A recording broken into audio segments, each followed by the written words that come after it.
Welcome to Night Sleep Stories.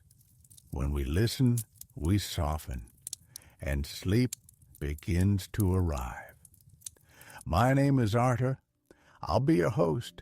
Thank you truly for being here. Tonight we're sharing something a little different.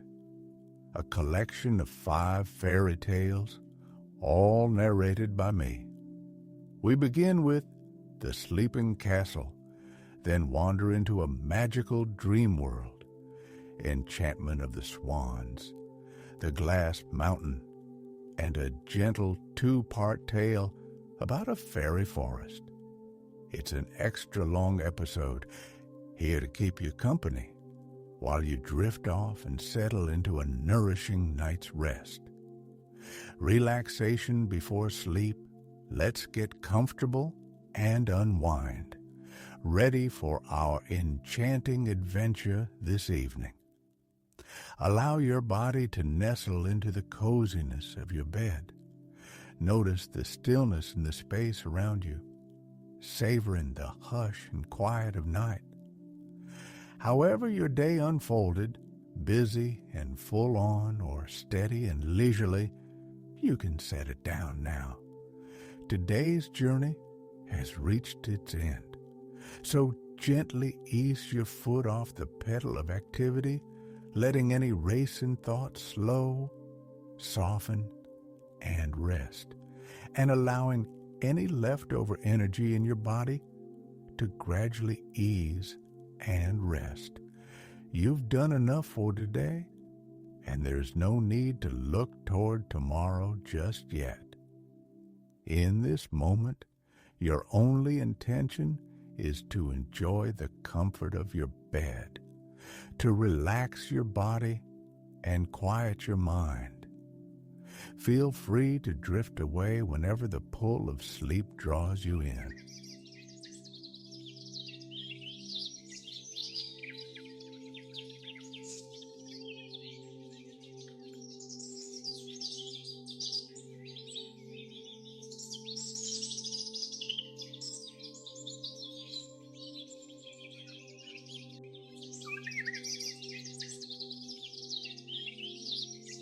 The Sleeping Castle.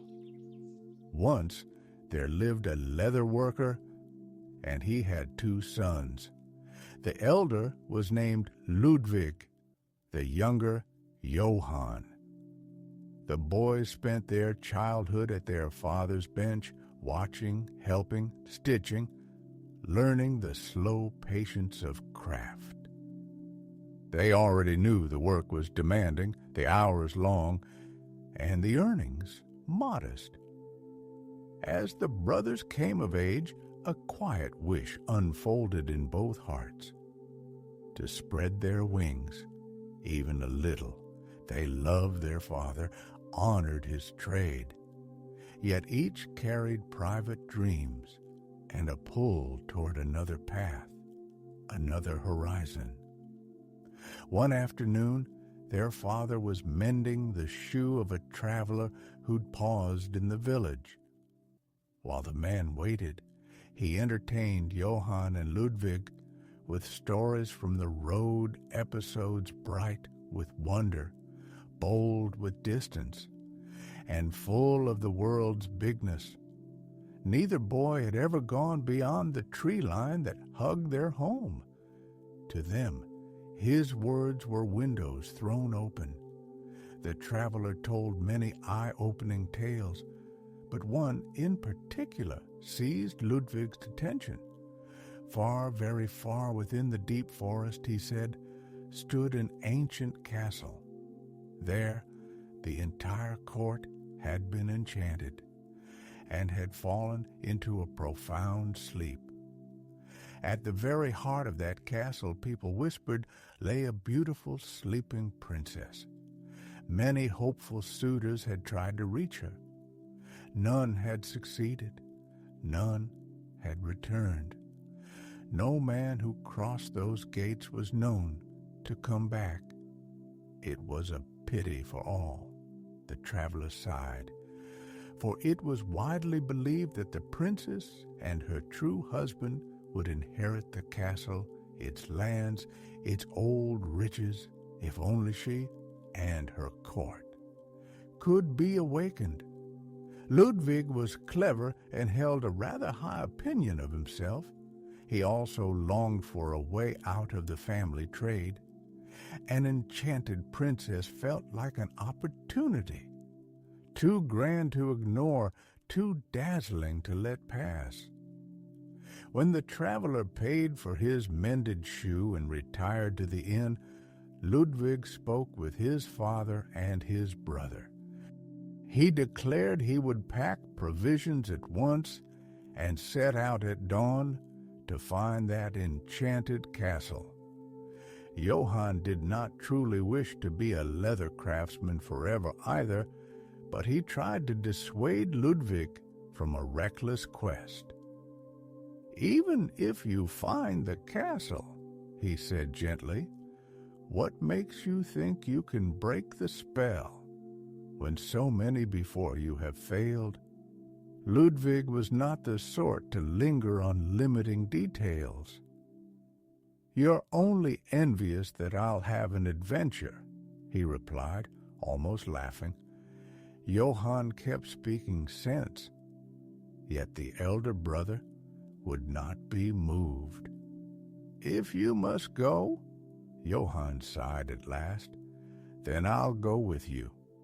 2 heads, after all, are better than 1. Ludwig thought his younger brother naive and doubted he'd be useful, but he only shrugged. "As you please. Just don't imagine you'll marry the princess instead of me." That night, both brothers went to bed early. They would need a full, steady rest before morning. With sunrise, each packed a small bag, a loaf of bread, a wedge of cheese, and enough water for the road. Their father's eyes turned misty as he bid them farewell, uncertain what lay ahead. He embraced them both and, turning to Ludwig, said softly, "Take care of Johann. He is not as clever or as brave as you are." And so the two left their father's cottage, walked to the edge of the village, and followed the narrow path straight into the woods. By midday, when the sun stood high, they had gone farther than ever before. The path continued, but the foliage thickened. They pressed deeper into the forest's heart. On the fringe where they'd started, birdsong had been plentiful. Yet as they moved into the gloom, a heavy, listening silence gathered around them.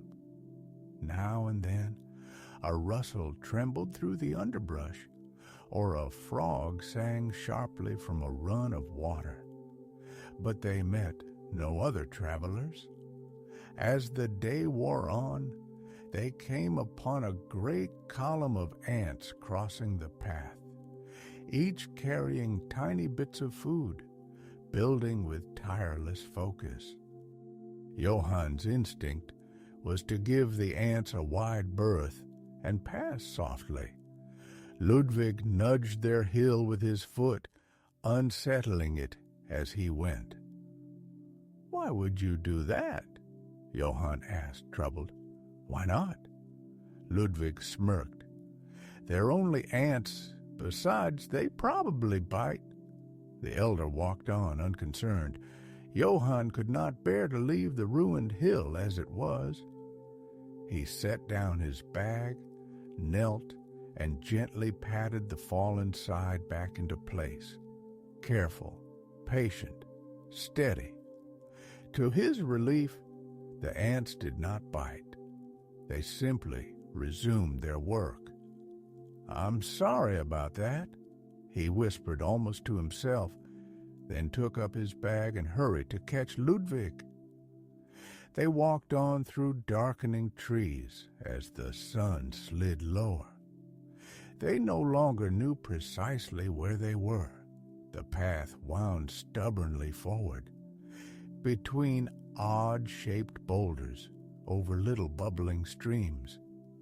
even their steps upon the moss seemed to make no sound. At twilight, the trees opened onto a clearing, and there lay a shining lake. In the last gold light, Johann saw a small flock of ducks along the shore. Some paddled and murmured, others sat, calm, near the water's edge. "Good luck!" Ludwig exclaimed, delighted. "We can steal eggs for dinner." Johann stared, dismayed. "Why take their eggs when you brought bread and cheese?" "They can lay more," Ludwig scoffed, already striding forward. He scattered the ducks, then hunted clumsily for nests, and found none. Ill-humored, he slumped beneath a nearby tree and ate from his bag, abruptly and without grace. Johann watched the ducks gather again on the shore, smoothing their ruffled feathers, resettling their quiet. Carefully, he approached, tore a piece from his loaf, and scattered a few crumbs toward them. "Sorry for the trouble," he called softly, almost a hush. The ducks nibbled, cautious but willing. Johann withdrew to his own tree, finished his simple supper, and eased himself toward sleep. At dawn, the shore was empty of ducks, and Ludwig did not bother with eggs. They ate a few bites, drank from their flasks, shouldered their bags, and took the path once more. They followed the trail around the lake's edge and continued deeper into the trees. By noon, they were hot and tired. They stopped to rest in a patch of shade and sipped their water. A low hum reached them from a hollow in a nearby trunk. Peering in, they saw a great hive of honeybees. "Perfect," said Ludwig. "Our stores are low. Let's smoke them out and fill ourselves with honey." Johann's heart tugged. He disliked the thought of stealing from the bees, of wrecking the hive for a moment's sweetness. He was hungry, yes, but he could not bring himself to do it. Ludwig grew impatient with his brother's scruples, so Johann offered peace. "Take the rest of my bread and cheese. Just leave the bees alone." "Fool," the elder muttered, snatching the food. "If you want to go hungry, be my guest." Ludwig wandered off to eat on a sun-warmed rock. Johann lingered by the hive and whispered, "Enjoy your honey, queen bee," then found a quiet patch beneath a tree and managed with only water for lunch. The days blurred into a rhythm. They walked on, slept beneath branches, woke, and resumed the path. Soon their provisions were gone. They filled their bellies with stream water and a few berries from the brambles. Just as it seemed they would pass yet another hungry night outdoors, the path broadened to a clearing, and a huge iron gate rose before them. Beyond it, down a weed-choked walk, stood a stone castle. No voices, no movement, only a hush that felt like held breath. It looked asleep, exactly as the traveler had said. The gate hung partway open. Johann felt uneasy about stepping onto the grounds, but Ludwig had no such qualms. Relieved to have reached his goal, the elder strode forward with confidence. Johann drew a long breath to steady himself and followed up to the ancient front door at the wide stone steps. Ludwig tried the handle. It was locked. A small barred window peeked into the gloom. they squinted through a vast, empty entrance hall. Suits of armor stood sentinel, furred with dust and cobwebs, no sign of life. Undaunted, Ludwig stepped back and seized the great iron knocker, a grim gargoyle, then let it fall. Johann felt they were disturbing the hush, but both watched the little window for movement, waiting and waiting. Moments stretched like hours, until at last something stirred at the far end of the hall. From the castle's depths, an old woman appeared, shuffling toward the door without haste, without surprise. As she neared, they straightened. Johann wondered briefly what to say. "Hello, strange lady. We've come to break the spell." Or would it be wiser to pretend they were weary travelers? He had not admittedly planned this part. The door creaked open, slowly, as if they had been expected all along. Without a word, the old woman gestured them inside. They stepped into the cavernous hush. She swung the door shut behind them, dimming the last of the daylight and their easiest exit. Then she shuffled past, leading them through the broad, shadowed hall, between the twin curving staircases, into the castle's unknown reaches. The brothers followed carefully, not to stumble on the worn flagstones. Ahead, a closed door glowed faintly at the edges. Their host opened it, and there, lit by cheerful firelight, stretched a very long table, richly set with cheeses, meats, and delicate pies, fruits, and sweet pastries. Only 2 places had been laid. Without expression, the woman gestured for them to sit, and left the room again, silent as smoke. Johann hesitated to eat enchanted food in an enchanted place. Ludwig did not. He grinned and fell to with gusto. Seeing his brother suffer no ill effect, Johann yielded to hunger and took the other chair. They ate until not a bite more could be managed. Then they settled into the soft, upholstered seats, basking in the warmth of the crackling fire. Without intending to, they drifted into a comfortable, dreamless sleep, and stayed that way till morning. When they awoke, the hearth was dark, the table bare. The door opened. The same old woman stood there, backlit by pale morning from the distant entry hall. Without greeting, she spoke slowly, plainly. "To break this castle's enchantment, you must pass 3 tests. Do not take them lightly. Many have tried and failed. Those who do not succeed fall under the spell. They are sleeping here now and will not wake until the enchantment ends." Johann's heart tightened. The odds did not sound kind. And why should he be cleverer or luckier than those who came before? Ludwig, however, brimmed with confidence. He stepped forward and declared almost proudly that he was ready for the first test. The old woman merely shrugged and beckoned him to follow. She led him through winding corridors, past the deserted kitchens, and out a back door to what had once been a thriving kitchen garden. Now it sprawled, tangled vines, grasses, weeds, a green maze of neglect.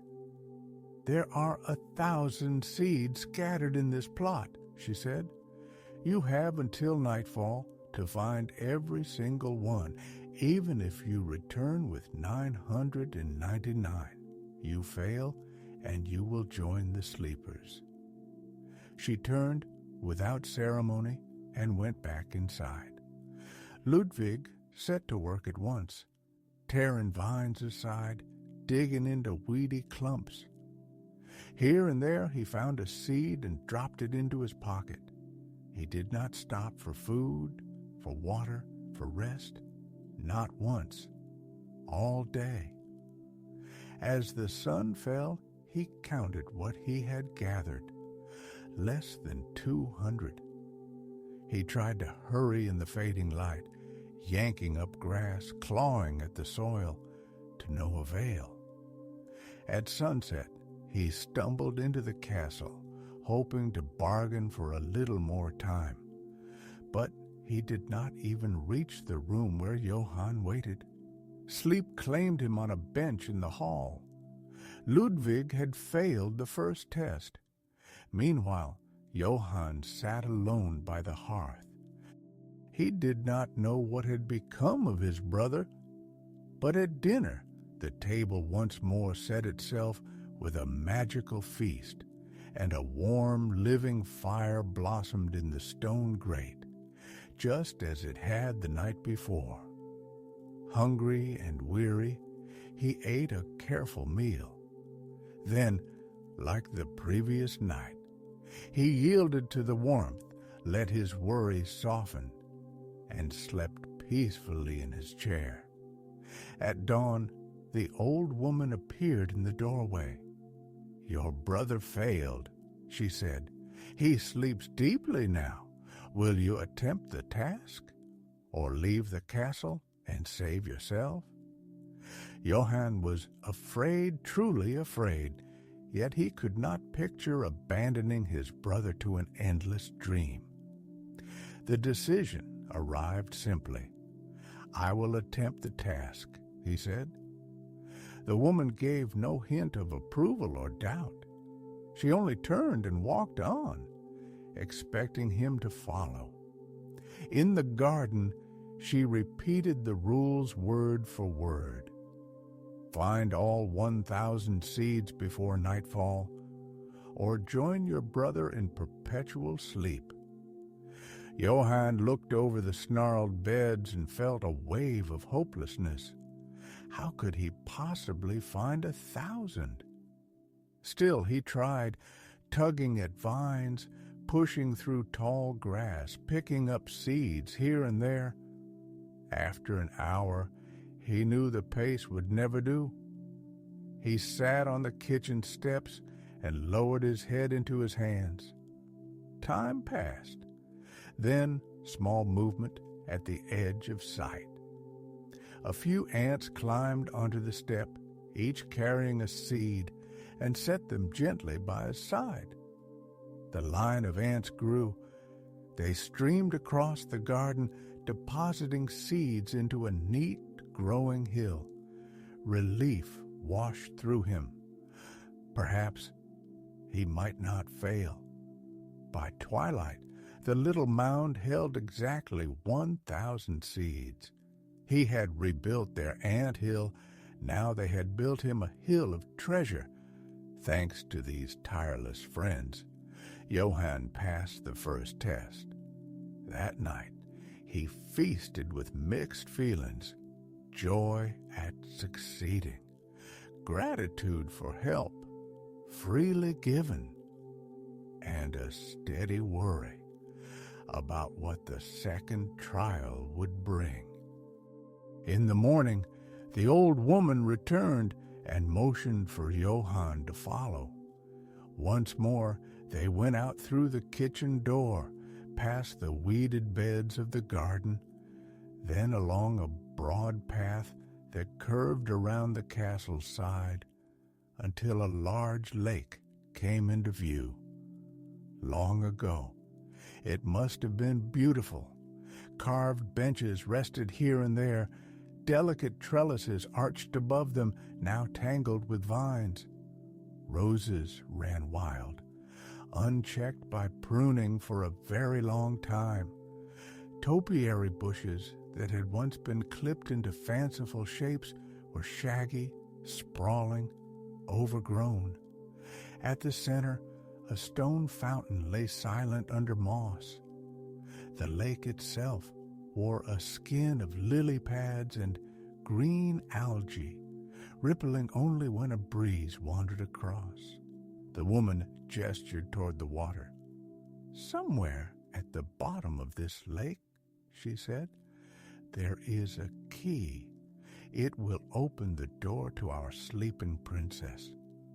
You have until nightfall to find it. Fail, and you will fall into deep sleep like your brother and like all the suitors who came before." Without further word or hint, she turned and walked back toward the castle. Johann stood helplessly on the shore, knowing that there was nothing for it but to begin. He waded in, slow, steady, resolute. At once, his shoes sank into sucking mud. Algae clung around his knees. The chill went through him. The water was murky, lightless. His hands, groping below the surface, could find only silt and stems. After a few minutes of futile searching, he slogged back to dry ground, dragging his heavy, mud-filled shoes. He sat on a bench beneath a veiled trellis, heart aching with discouragement. How could anyone unaided find a single key in a whole lake? As he wrestled with the problem, the air changed. A soft whir, a scatter of wing beats. A handful of ducks glided into view, circled once, and settled, slipping among the lily pads with ease. They swam delicately, dipping their neat heads beneath the water, paddling, searching, vanishing, and reappearing like small brown boats. Then more came, another pair, another cluster, until an entire flock rippled across the surface, combing the water the way careful hands comb tangled hair. Hours passed. The sun tilted. Shadows lengthened from the trees. The flock worked on methodical, thorough, making their slow round of the lake. At last, as the light grew honey gold and the breeze cooled, one of the ducks left the water and waddled toward Johann. She paused at his feet, lifted her bill, and there, caught gently between its edges, was a golden key. Johann's breath left him in a soft, grateful sound. He took the key, blinking away tears. The duck regarded him for a moment, calm, knowing, then turned back. As if on a signal, the flock rose with a rush of wings, circled once over the lake, and vanished into the wide evening sky. Their debt was paid. Johann had passed the second test. That night, the table laid itself as before: cheeses, meats, fruits, warm bread, shining dishes. Johann ate carefully, thankfully, and slept again in his chair by the cold ashes of the hearth, the key tucked safe against his heart. With morning, the old woman appeared in the doorway. Seeing the key in his hand, she gave a small nod and, for the first time, motioned not toward the kitchens, but upward. They climbed one of the great curving staircases to the highest reaches of the keep. Their steps echoed along a long, dust-dim corridor. At the far end stood a door furred with cobwebs. The woman produced the very key the ducks had found, slid it into the lock, and turned. The mechanism groaned, a low, ancient protest, and the door pushed inward on reluctant hinges. Johann stood in the threshold and took in the chamber. Very tall windows admitted thin bands of light. Dust motes drifted like slow snow in the beams. Straight ahead rose a broad canopied bed, draped in velvet, heavy with years. Everything looked untouched, as if sealed beneath time's own spell. After a moment, his eyes adjusting, his breath quieting, Johann saw them, 3 maidens lying side by side upon the bed, each in a white nightdress, each perfectly still. They were not statues. They breathed softly, almost imperceptibly, and yet they slept a sleep deeper than dreams. "One of these," said the old woman, "is the princess. The other 2 are her ladies-in-waiting. On the day the spell fell, each had a sweet after dinner. The ladies chose candies made with white sugar. The princess preferred honey. She ate a honey cake. To break the enchantment, you must wake the true princess with a kiss. Choose the wrong maiden, and all will be lost. You will join your brother and the rest of the castle in sleep." Silence gathered after the words like snow after bells. Johann's mouth went dry. How was he to know, when they looked so alike, dressed so alike, who was royalty and who had tasted honey? He stepped closer to the bed. His hands trembled, his thoughts tangled and untangled. He searched for some clue in the faces, a line at the corner of an eye, a softness at the mouth, a faint glow on the skin. But there was nothing he could trust. Then, so faint he almost missed it, a hum stirred beside his ear, bright and silken as sunlight on a stream. He turned. There hovered a honeybee, and not just any honeybee. By her stately size and gilded poise, the queen herself had entered the chamber. She drifted over the bed, a small sovereign on airy wings. She paused above the first maiden, then the second, then the third, never landing, only circling, considering, listening with the wisdom of scent. After a few moments, the queen returned to the maiden at the far left. Slowly, deliberately, she traced a circle above her brow. Once, twice, thrice. Johann understood. Honey recognizes honey. The queen made one quiet circuit of the room, a blessing, perhaps, then slipped through the open door and was gone. Johann approached the maiden on the left. He leaned close-hearted drum, breath a thread, and kissed her gently on the cheek. For a heartbeat, nothing changed. Then the light itself seemed to brighten. Sun warmed the glass. Dust danced like confetti in the beams. Beneath his gaze, the maiden's lashes fluttered once, twice. Her eyes opened, clear and wondering. She looked at him, puzzled and poised between dream and waking, and whispered, "Goodness, I've had the strangest dream." At that instant, the entire castle awakened. Fires leapt to life. Bells remembered their voices. Footsteps hurried along corridors that had known only echoes. In the kitchens, pans clattered. In the great hall, curtains breathed.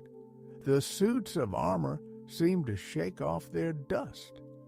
As for the sleepers, courtiers, attendants, guards, they sat up, blinked, looked at one another, unable to say what had happened, or how long they'd lain in enchantment.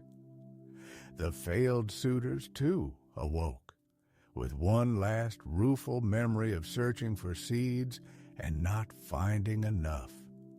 and felt the warm heat of embarrassment in their cheeks. The king ordered that the cobwebs be cleared, and that very evening the magical table produced a grand feast, a celebration for all to attend. From scullery maid to monarch, everyone offered thanks to Johann for his steadfast courage, the kind with kindness at its core. The princess, radiant in wakefulness, spoke with Johann at length. They laughed softly over their shared fondness for cake, especially the kind sweetened with honey. Most of the unsuccessful suitors departed that night, eager to be far from reminders of their failure. But Ludwig stayed humbled by his adventure, quieter in his pride, to see his brother and the princess happy, and, as chance would have it, one of the ladies-in-waiting found a warmth for Ludwig that matched his new humility. In time, they too were betrothed. So it was that Johann and Ludwig both found their futures woven into castle life, not by force, not by boasting, but by patience, courtesy, and a little well-timed help from ants, from ducks, and from a queen who knew the language of honey. They sent for their father, inviting him to live out his days in comfort, and many an afternoon they were seen along the garden paths, scattering breadcrumbs for the ducks, protecting the beehives, and stepping carefully aside for processions of small, determined ants. Crossing the way, the halls grow quiet again. The feast is a warm memory, and night settles over the towers. Somewhere in the garden, water whispers in the moss. Beyond the walls, the forest breathes. Slow, steady, safe. If you like, rest here a moment, where candlelight softens stone and velvet curtains hush the windows. Let your shoulders loosen. Let the breath lengthen, in and out, like oars dipping on a still lake. Picture the lake at dusk, lily pads resting, rings of gentle ripples, and a small flock returning to the shadowed reeds. They skim the water, then settle, feathers smoothing, eyes closing. You may do the same. Imagine a beehive in the hollow of an old tree, the queen at the center, the soft hum a lullaby of amber and gold. Each sound, no louder than a whisper, says, safe, safe, safe. And on the path beyond the gate, a procession of tiny ants, purposeful, unhurried, crossing from shadow to lamplight, from lamplight to shadow. You make space for them as you did before. They pass, and the world remains whole. Now, let the body grow heavier and kinder to itself. Let the jaw soften. Let the tongue rest, the brow smooth, the eyes grow warm behind their lids. There is nothing to carry and nowhere to go. If a thought arrives, greet it gently. Then let it wander off like a guest, leaving a long, happy celebration. The castle knows how to sleep, the forest knows, and you here now know as well. Breathe in. Like drawing moonlight through a window, breathe out.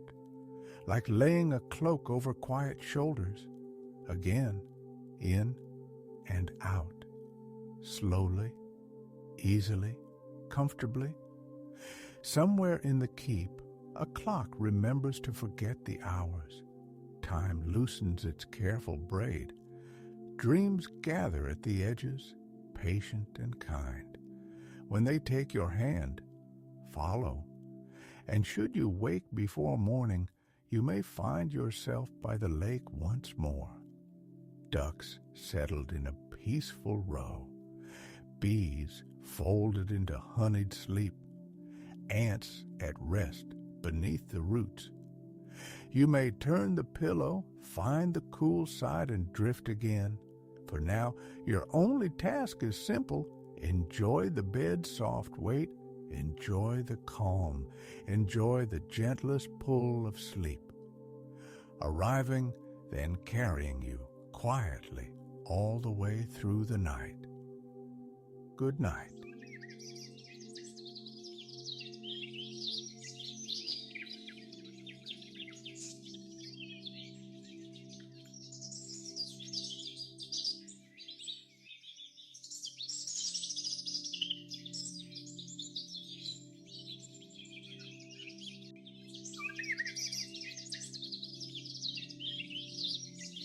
The magical dream world. Tonight, we arrive in the realm of dreams, the dream world. It is a magical place where the pictures of our imagination play across the sky. Everything here feels brighter, softer, more whimsical than in our ordinary day-to-day lives, gentler at the edges, kinder in the middle, as if the world itself were padded with quiet. This realm rests outside the usual plane of existence. It opens only through our dreams. Here, imagination is given free rein and the usual boundaries are lifted. Anything is possible. Not even the sky is a limit. The horizon simply breathes and moves aside.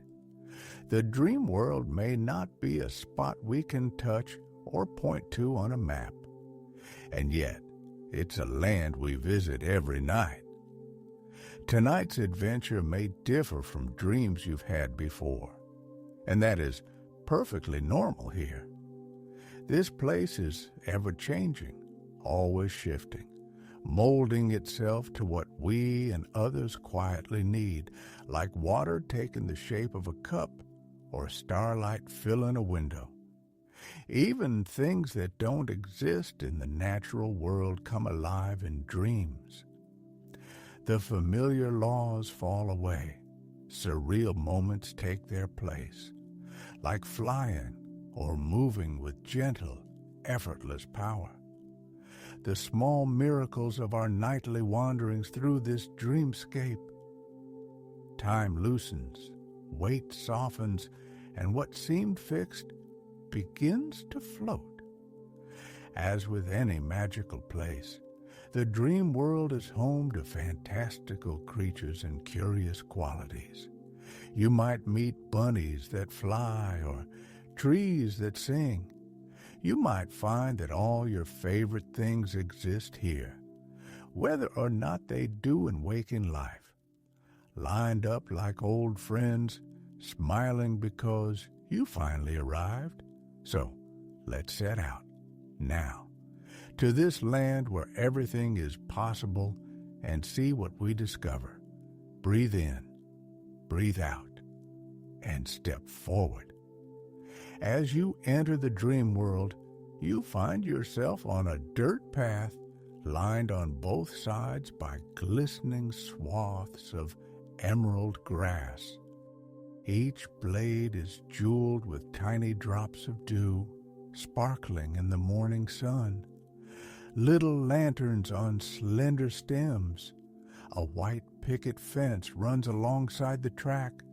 The brown earth feels soft and welcoming beneath your feet, giving a quiet, satisfying crunch as you step. Together, the fence and the path guide you forward into the heart of this place, steady as a kindly hand. Soon, the larger landscape takes shape. Trees of every kind stand like gentle sentinels, some tall and slender, others broad and ancient, their trunks thick and beautifully gnarled with age. There are deep brown trees chalk-white trees and even trunks washed in lilac and rose.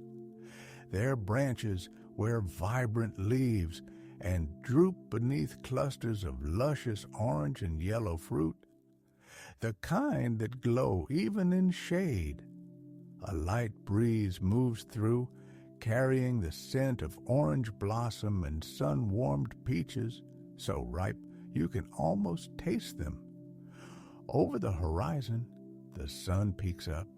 Its warm rays tickle your cheeks.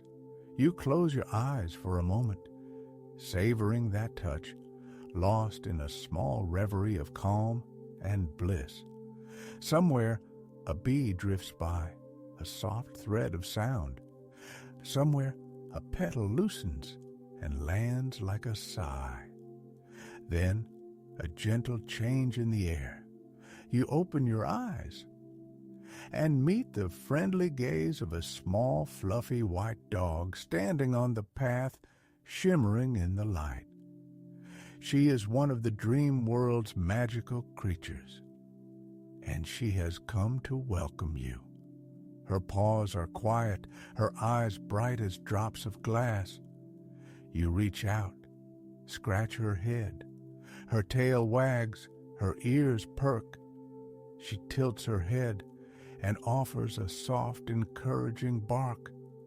You follow her gaze down the well-worn trail, a quiet nudge to go and explore, to see what waits just out of sight. You thank your new friend. She spins in a quick circle, then trots away to join the others, the creatures who call this wondrous place home. In the distance, more of them come into view. Dragons and birds that sparkle silver and gold, shining unicorns, and majestic winged horses' manes like poured silk, wings that open and close as slowly as breathing. But the dream world has more surprises. You glance up and realize there are not one, but two suns in the turquoise sky. You pause just to take it in. One sun is already dipping toward the horizon while the other climbs higher. Their combined light casts an ethereal glow over everything. Trees and creatures bathed in gold, shadows like velvet at their feet. Horses in the meadows toss their manes, kangaroos bound through the grass, and all sorts of fairy bright animals take to the air, their glittering wings catching and returning the light, as if the air itself was sprinkled with warm rain. Every sight is mesmerizing, every scent just as lovely. Hints of jasmine, lavender, and soothing fragrances you've never met before. You notice the lively sounds too. Birds chirping, small paws skittering through the fields, the hush beneath sound that makes each note clearer. Your senses grow heightened. You can't get enough of these colors, these smells, these gentle sounds. It feels like a dream come true. And for a moment, you wonder if you've stepped into paradise. Not loud or grand, but near and tender. You turn slowly in place, arms outstretched, soaking it all in. The colors of the rainbow are everywhere. The twin suns pour yellow and orange light across the sky, and the sky itself flows through a cascade of blues, now threaded with gold, like rivers drawn in sunlight. Farther along, you notice more pastel-colored trees dotting the green and wildflowers in pink, purple, and teal. A quick flicker at the edge of your vision. A blur of white streaks by. The little dog appears at your side again, trotting happily as if to say, "Come along." You scratch her head. She wags with joy, then dashes off once more to rejoin her friends, leaving a faint wake of sparkling dust in the warm air. As you pass the dazzling trees, curtains of teal and pale pink leaves drift lazily from the branches. A few catch the breeze and settle on your shirt, a soft shower of color. Smiling, you step closer. You catch a leaf before it lands. For a moment, you study it. It seems to glow with its own inner light. Held up to the sky, the hue shifts, ever so slightly, the iridescent surface flowing between teal and pink as you twirl it between your fingertips. You smile at its quiet change, then let it go, watching it drift down to join the others blanketing the ground. A slow feather fall, a hush on the earth. Walking on, you reach a fork in the path. An old wooden signpost stands there. The left arrow points the way you've been going, while the right points toward a deep green forest, a land of many shadow-draped trees. The post creaks once in the breeze as if it remembers names long faded. You gaze across the distance and notice the sky changing again, evening approaching in this dreamy place. Surely, somewhere else in the land it is still morning. But here, time moves as it pleases, folding and unfolding like silk.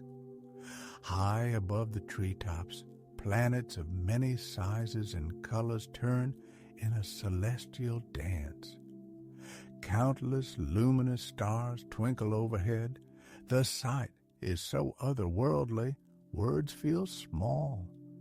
You can only look quite awed and trace the shapes of the silver stars with your finger, leaving brief paths in the air that fade like breath.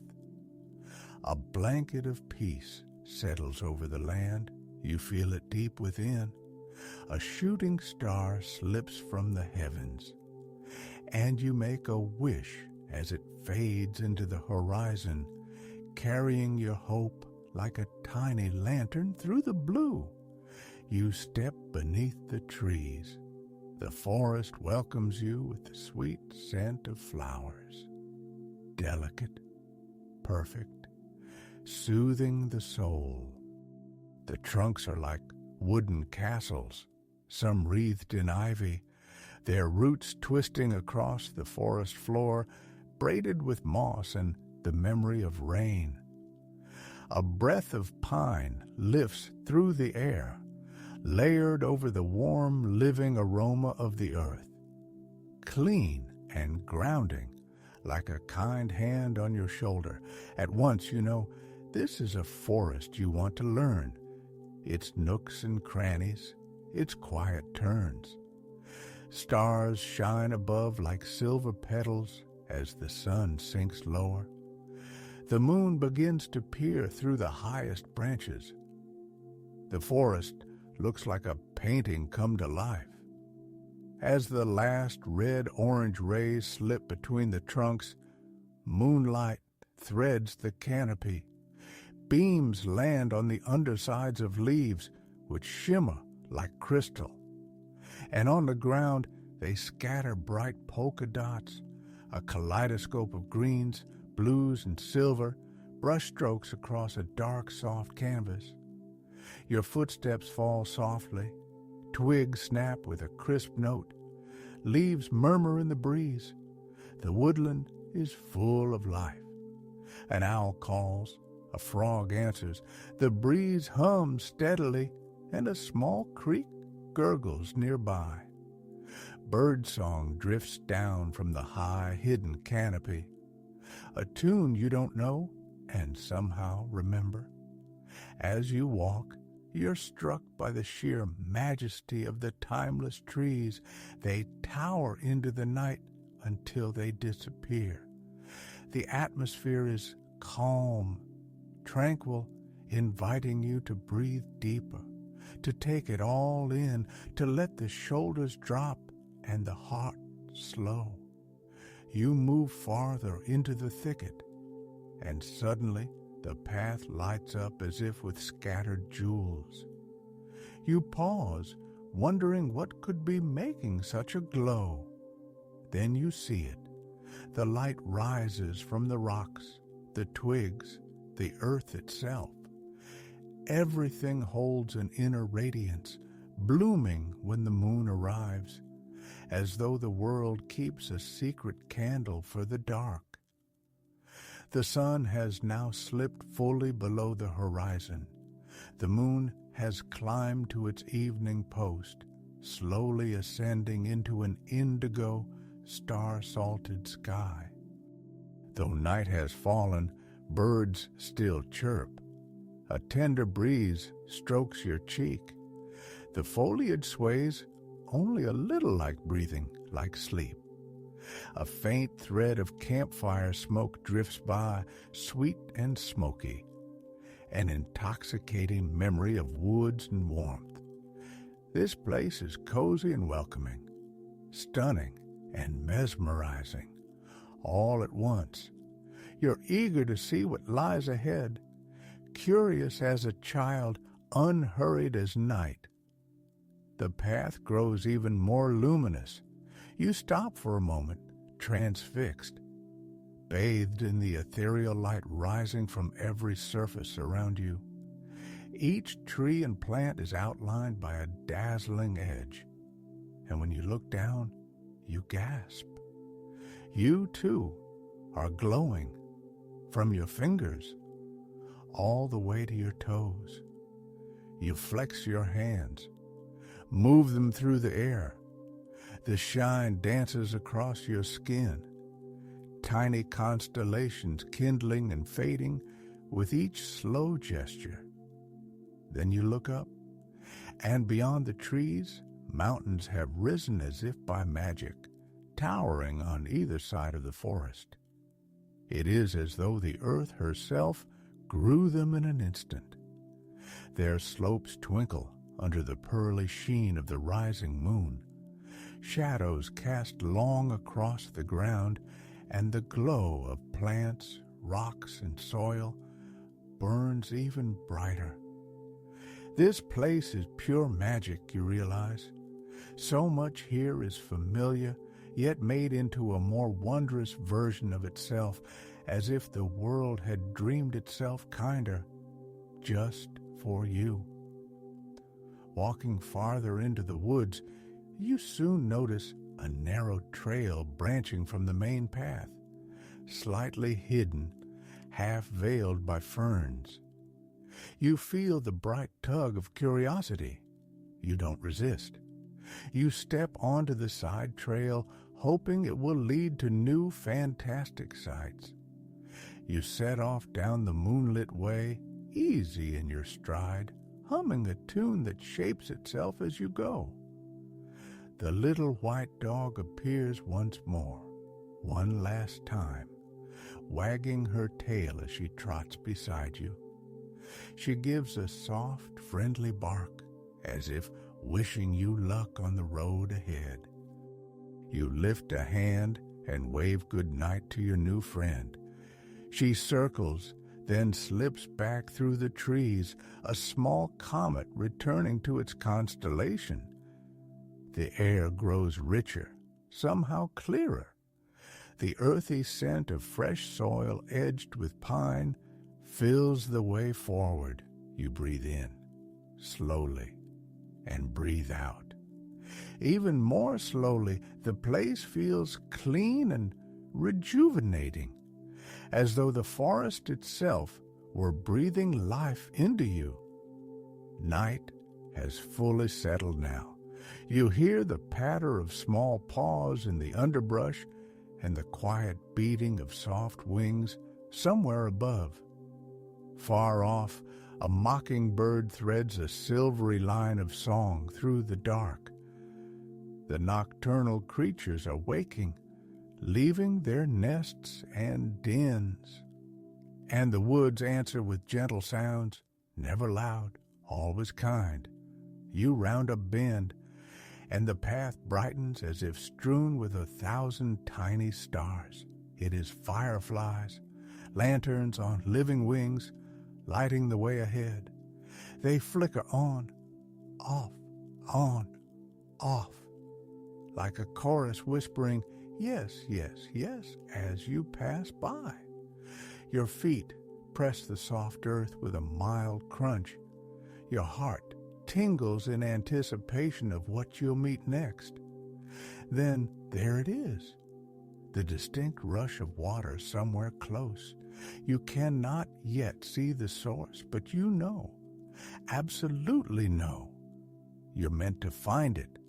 The sound draws you as surely as moonlight draws the tide. First a murmur, then a steady ribbon of music winding through the trees. The sight that greets you is surreal and perfectly right. A waterfall, luminous like everything else in this land. Sheets of water tumble in glassy veils, shimmering in the delicate moonlight. Spray lifts into the air-cool, fine feather light and returns as a sparkle to the rocks below. For a long moment, you simply stand and smile, soaking in the view. This is the kind of beauty that stays, not just in memory, but in the body. Shoulders loosen, breath deepens, the mind unknots and smooths like silk laid flat. Happy and carefree, you turn in a slow circle, arms open to the cool shine of night. You close your eyes, and the world and you seem to meet at the same quiet center. Peace gathers, calm pools, drowsiness arrives on soft feet. You feel it, the gentle pull of sleep, irresistible kind. And as the thought forms, the air shifts just a little. You open your eyes, and in front of you stands a cozy bed, as if it grew from moonbeams, plush pillows, warm blankets, an invitation you can feel in your bones.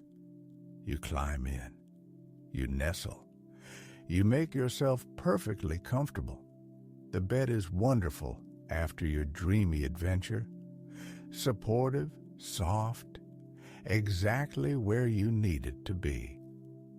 The waterfall's rush and the chorus of the night begin to fade, not vanishing, but drifting back like curtains drawn to hold the dark. With a quiet sigh, you close your eyes.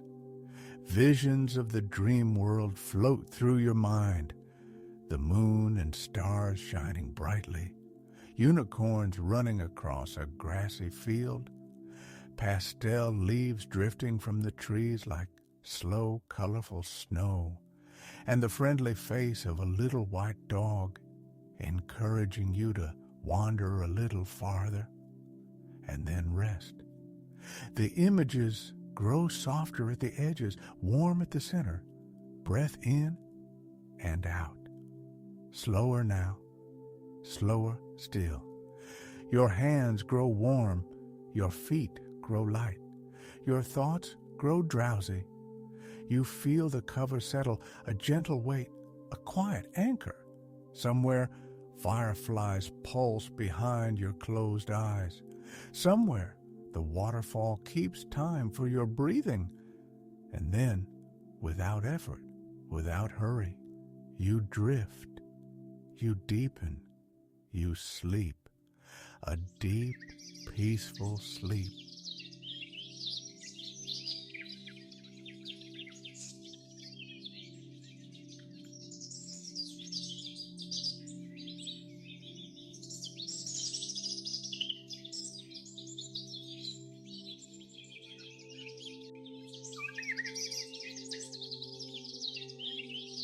Enchantment of the Swans. There once lived a king and queen who had 7 children. The first 6 were handsome, brave sons. The 7th, the youngest, was a daughter much adored. Her name was May. She was as sweet as spring, and her kindness, people said, could brighten even the gloomiest day. The king's subjects thought the royal family splendid. The king and queen and their children lived happily, carefree at the palace. As the princes grew older, the neat borders of the castle garden felt small. Their parents began allowing short forays into the woods. The brothers loved the lightly worn paths that crisscrossed the forest, staying out for hours, returning happy and muddy, pockets spilling stones, sticks, and other treasures. Their mother often offered a gentle scolding, yet she was pleased to see them enjoying fresh air and nature. Their sister May was too young to roam the woods with only her brothers to watch her. She stayed behind, contenting herself with little games in the garden, but some days it felt like bad luck to be both the youngest and the only girl. Her brothers seemed to have a whole world of fun just out of reach. One afternoon, the princess set off again and came upon a path they'd never noticed before. The eldest saw it only because he ducked down to tie a shoe and glimpsed the track winding into the underbrush.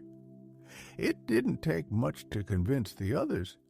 They pushed down the little-used trail, not minding a torn sleeve or a stumble over a root. They were hardy, adventurous, determined to learn where the path might lead. In their pursuit of the mysterious way, the boys didn't notice how deep they'd gone, into the heart of the forest. The bird song they heard in sunnier places had faded. A heavy gloom gathered all around. At last, they reached a clearing. In its center stood a moss-covered stone cottage, a thin ribbon of smoke curling from the chimney. Nearby, a chicken coop. On a wooden stool by the door, a large black crow watched them curiously. "Who do you think lives way out here?" one brother murmured. "A woodcutter, maybe," another guessed. They looked for a stacked woodpile, found none. But in the middle of the garden lay the strangest thing, a pile of enormous white swan feathers, as if someone were collecting stuffing for a down quilt. As they stood admiring the size of the plumes, the door opened and an old woman stepped into the yard. "I don't like visitors," she said. "What's your business?" Then, seeing a few hands reaching toward the feathers, her tone sharpened. "Don't touch those. You'll be sorry." The warning came too late. Each of the 4 boys holding a feather felt a peculiar sensation, a breathless pause, as if time itself stood still. Then they stared at one another and saw only 4 white swans where 4 brothers had been. Trying to make sense of it, the last 2 boys grabbed feathers of their own. In moments, the transformation was complete. The old woman opened her mouth again, looking almost regretful. But the brothers, stunned and flustered, didn't wait to hear her. They beat their new wings, lifted in a rush, and flew off together into the woods, leaving only a few snowy feathers turning in the air. The princes did not return to the palace that night, nor the next, nor the next. The king sent many search parties into the forest, but they always came back empty-handed. After weeks of looking, everyone had to admit the boys were gone without a trace. Their mother took to her bed in deep melancholy. The king could not be consoled. During all of this, their younger sister May was left to her own devices. She wandered the palace halls and garden paths, restless, unsure how to comfort her parents or how to help find her missing brothers. Months later, May sat on a bench at the far edge of the palace gardens. She was meant to practice needlework. The sun was warm on her shoulders, the flowers perfumed drowsy and sweet. The tedious stitching slipped from her fingers. Her thoughts drifted, eyes half closed, breath slow. A small movement at her side. She opened her eyes. A large black crow perched beside her, watching with a keen, intelligent gaze. At its feet lay a ball of golden yarn. May caught her breath and went very still, not wanting to startle the bird. The crow, unbothered, hopped a few steps, looked at her once more, then opened its dark wings and flew toward the forest. May regarded the golden yarn. She leaned, picked it up, turned it in her hands. Soft, luxuriously smooth, catching the light with a faint sparkle. As she turned it, the ball slipped lightly from her palm, hit the path, and began to roll, unraveling a fine, bright thread. It traveled down the garden walk, rounded a hedge, and headed straight for the trees. Not wishing to lose this strange treasure, May caught the trailing end and followed, winding as she went. The ball rolled over roots, under fallen logs, between mossy boulders, never racing, never stalling, an unhurried certain pace. She kept it always in sight, and yet somehow could not quite catch it. On and on it went, and on she followed, until she found herself deep in the dimmest heart of the forest. Had she paused to rest, she might have noticed. She'd left no marks behind to show the way home.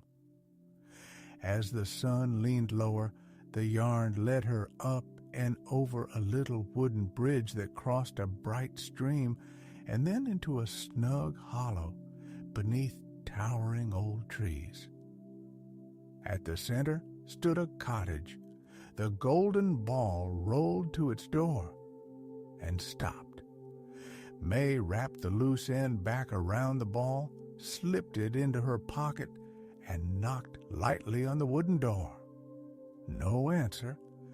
After a moment, she pushed it open and peered inside. Hello. The one-room cottage held 6 beds and a table with 6 chairs. Embers glowed in the hearth. Though she knew she was intruding, a heavy sleepiness sank over her. She lay down just for a moment on one bed. Soft mattress, downy white pillow, the last glow of the fire warm in the grate, evening gathering beyond the window. Her eyes closed of their own accord. Fluttering outside woke her. May sat up. Night had fallen. The room was shadowed. She moved to the window, and there, in the clearing, 6 regal swans were landing one by one. As each touched earth, the wings and white feathers shimmered and fell away, and in place of a bird stood a young man. May knew at once her missing brothers. The joy of that reunion was bright and breathless. A new fire was built, the small house filled with light and voices. They ate, They laughed softly. They held her hands. Then, by the hearth, the princess told her the truth of that long-ago day.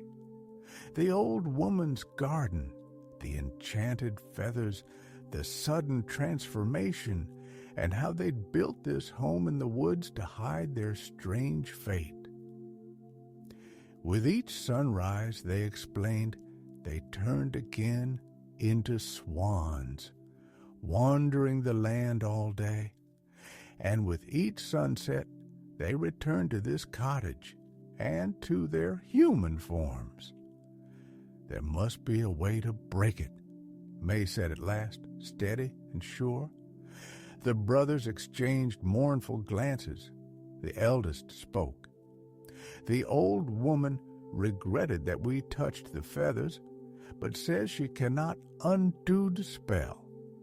There is only one hope. May looked from face to face. Tell me, a mother or a sister may free us, but the task is cruelly hard. You must sew a shirt for each of us using only thread of daisies. And until the last shirt is finished, you must not speak nor laugh, not even once. If you do, the chance is lost. The enchantment will be permanent. May felt the weight of it, then set her jaw with quiet resolve. There was no other path. She would not burden their mother. If the spell was to be broken, she would do it. The brothers, reluctant yet hopeful, agreed. She would begin tomorrow. Fortune favored her. The daisies were in bloom. That night, they made May a comfortable bed by the hearth. She bid them good night, knowing it would be her last spoken words for a long while, and closed her eyes. Morning, the sun high, the beds beside her empty, her brothers already gone to the sky. On the table, they'd left brown bread, soft cheese, and a cup of coffee. May ate, thinking through her first steps. From long hours in the palace gardens, she knew daisies loved sun. This shaded hollow would not offer many. How to gather flowers without losing her way. Then came the answer. May took the golden yarn to the threshold and dropped it. At once it rolled into the woods, as if it knew, and this time she did not wind the thread behind her. She would leave a bright trail home. The yarn bumped along over roots and under logs, rounded mossy rocks, skipped a small stream.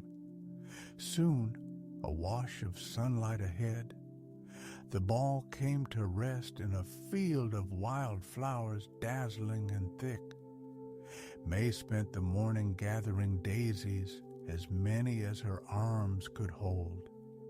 When she could carry no more, she followed the golden thread back, rolling the ball as she went, and by mid-afternoon sat in the cozy cottage, a mound of daisies covering the table.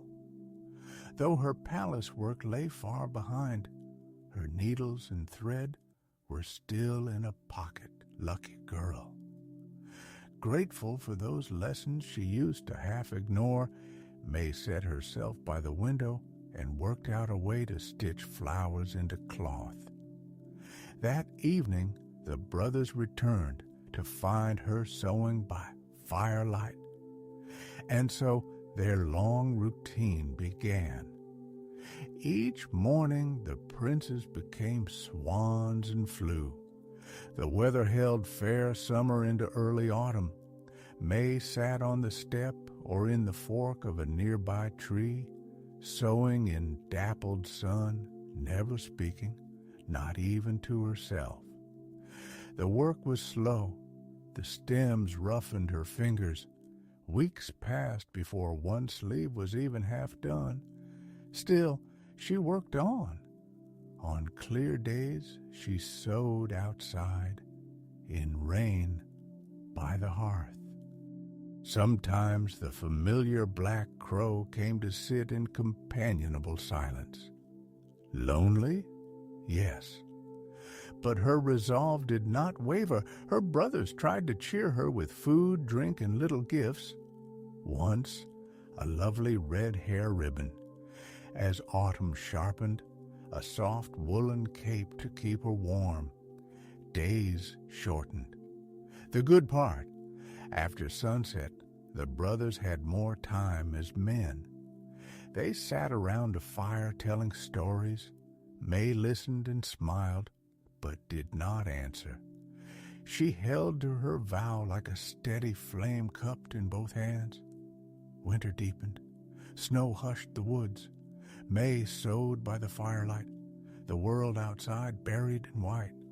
One shirt neared completion, a final sleeve, a tidy seam, and then, with spring crocuses, longer days, brighter mornings, the first shirt was done.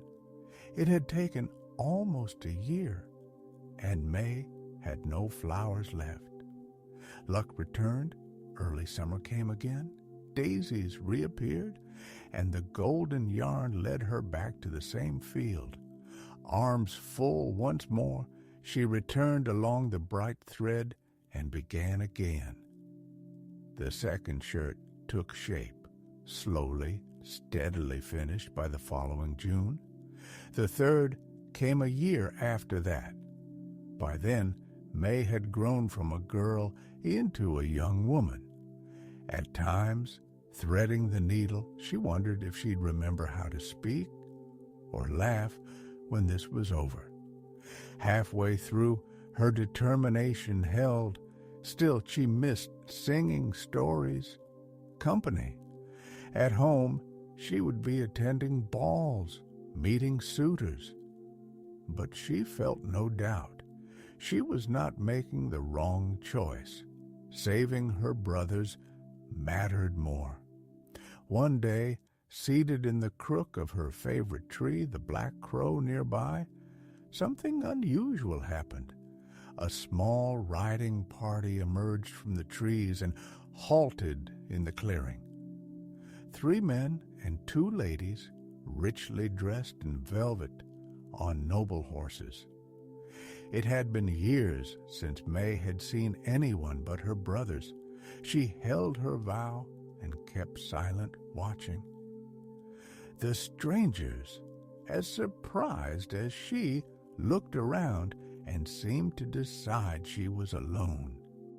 The man on the finest white horse addressed her. "Pardon, do you live here?" May nodded. "Are you here by yourself? Surely you can't survive alone." May said nothing. After a quiet consultation, the man spoke again. "Come, gather your things. We'll take you to the castle. You will have company and safety. I cannot leave a lady in distress." May wasn't in distress, nor did she wish to go, but she had no way to protest. They were sincere, certain.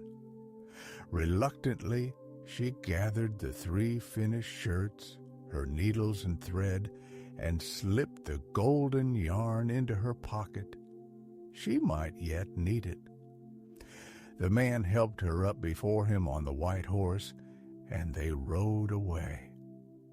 As the trees closed behind and the cottage vanished, sadness pricked. Her brothers would not know where she'd gone. They might think she had given up. There was nothing she could do except finish the shirts and find her way back. After a long ride, the forest thinned. An unfamiliar walled city rose ahead with a beautiful castle at its heart. May felt shy of so many faces after 3 years of solitude. She sat up, straight princess to the bone. In the courtyard, grooms came to help them dismount. To her surprise, They called the man she'd ridden with Your Highness. May flushed. She had been riding with a king all along, and yet she could say nothing. She only bowed her head to him and to the grooms, holding tight to the daisy shirts and waiting for direction. "We found this lady alone in the forest," the king told the servants. "See that she is given rooms and garments fit for court." Servants exchanged puzzled looks, then nodded and led her inside. That night, May slept in a soft, canopied bed, velvet-draped pillowy eiderdown across it. The 3 shirts hung beside her new dresses. In the morning, she would find out where to gather more daisies. The courtiers whispered, curious about the silent young woman the king had brought home. But none dared unkindness. As for May's worry about materials, the castle boasted a vast flower garden. Daisies grew in abundance. No one minded when she brought armfuls to her room. Soon it was common to see May sewing on the veranda, in the parlor, or through her chamber door, day and night, never speaking, always working. People thought it strange. The king, meanwhile, found himself quietly enchanted, not by flattery, not by any demand, but by her dedication and perseverance. He realized, slowly and then all at once, he had fallen in love. On the 1-year anniversary of May's arrival, the king gathered courage. He found her on the veranda, beginning the 5th shirt, knelt beside her and said, "Dearest lady, you have not told me your name, but I am enchanted by your beauty and your peaceful humility. Will you break your vow of silence and be my wife?" May set down her needle with sorrow. In truth, she loved him too, but with 2 shirts left, she would not betray her task. She said nothing. The king rose, dejected yet gentle. "Perhaps you do not love me yet. I will give you another year. I will ask you again." Another autumn, another winter. The 5th shirt was finished. Exactly a year later, he knelt once more. "Dearest lady, another year has passed. I still do not know your name, but I am head over heels in love. Will you now give up your silence and be my wife?" Every part of May wanted to answer. His patience had deepened her love, but she was not finished. Freeing her brothers mattered more. She kept her vow. Sadness shadowed the king's face. "I will not give up yet. One last time, in 1 year, I will ask. If you still cannot speak, I will obey your wish and return you to your solitary life in the forest." The last year was the hardest. May tried to hasten her work. She must finish the 6th shirt before the king's 3rd asking. And yet, as if the enchantment itself resisted, the final shirt would not move any faster than the first 5. Spring approached. She sewed day and night. At last, one glorious early summer day, she clipped and knotted the final thread. 6 shirts of daisies lay complete. To break the spell, though, she had to be with her brothers, and she no longer knew how to reach the cottage. How would she carry the shirts to them? The answer came bright and simple. That night, with the moon high, May gathered the shirts in her arms, went to a side door of the castle, and let herself out. She took the golden yarn, dropped the ball to the ground, and followed as it rolled, leaving the unraveled thread untouched behind her. The magic fiber led her through gardens, down sleeping streets, beyond the walls, and into the forest. Moonlight guided her feet. On foot, the journey was far longer than on horseback 3 years before, but by morning joy burst in her chest, the little house in the clearing exactly as she'd left it. After sunrise, her brothers were already gone to the sky, swans until nightfall. May ate the bread and cheese they kept, then, overwhelmed with tiredness, laid the shirts on one bed, curled on another, and surrendered to sleep. She woke as the sun dipped lower. Not wishing to miss them, she took the shirts into the garden to wait. She had stood only a moment when the king rode into the clearing. He had followed the long, bright trail of golden yarn from the castle. "Dear lady," he said, dismounting, breathless with hope, "I was heartsick to find you gone this morning, for I am resolved to ask you one last time. Can you break your silence and accept my proposal?" Before May could answer, the air shifted. The sound of wings filled the clearing. 6 great swans descended and settled near her. May's eyes shone. The king stared. Without pause, she lifted a shirt and cast it over the first swan, then the next, and the next, until each bird stood cloaked in daisy white. Before the king's astonished eyes, in the warm gold of afternoon, 6 men stood where swans had been, feeling daylight on human shoulders for the first time in 6 years. They embraced their sister, laughing, weeping. The air felt newly made. May turned to the king, lifted, vow fulfilled.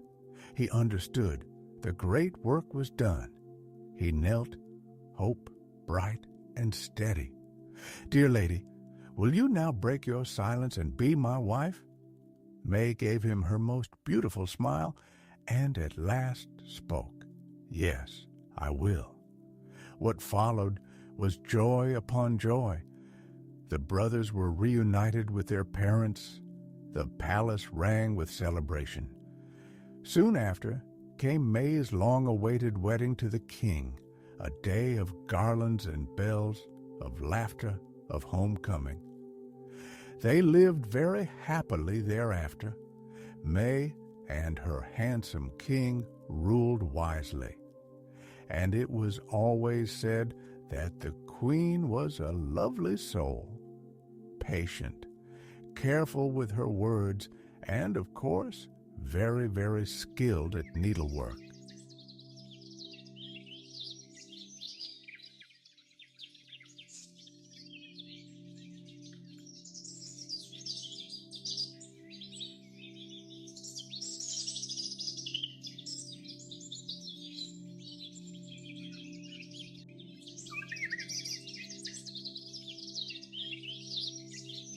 The Glass Mountain. Once upon a time, winter fell suddenly upon an entire kingdom and never turned to spring. The freeze lasted so long that children were born, grew, and reached adulthood. Having never known a thaw, they had never seen trees burst into bloom. They had never felt the summer sun warm on their faces. Of course, these children didn't know any other kind of life. They listened to parents and grandparents tell of changing seasons and could not quite imagine them.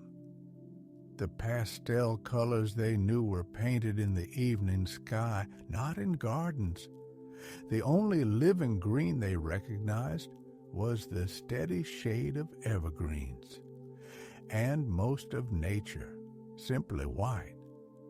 As much as their elders tried to summon visions of rolling, lush hills, sunny wildflowers, crystal blue rivers, the young could only picture it. No one truly answered why this eternal winter began. One thing, however, was certain. When the winter settled, a formidable icy mountain appeared in the kingdom's very center. It was so slick, so steep, so unapproachable, it soon became known as the Glass Mountain.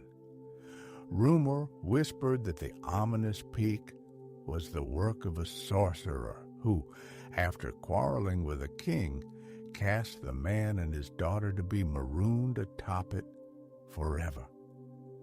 By many a fireside, tales were told of men who tried to climb the mountain, bearing gifts to win the hand of the stranded princess. Alas, almost none could even keep their footing. The story said the heights were jealously guarded by an enormous, fearsome bird. Every suitor failed. Each ended up back at the bottom, bruised and breathless. Even those with the sense to bring an axe or an ice pick for leverage eventually had to release their grip, to defend themselves from the monstrous bird's furious dives. To ascend the Glass Mountain and outlast the creature's attacks seemed impossible. From brave knights to humble farmers, no one could conquer that glittering wall of ice and reach the princess. There lived a very young man named Dreamy in a village at the mountain's foot.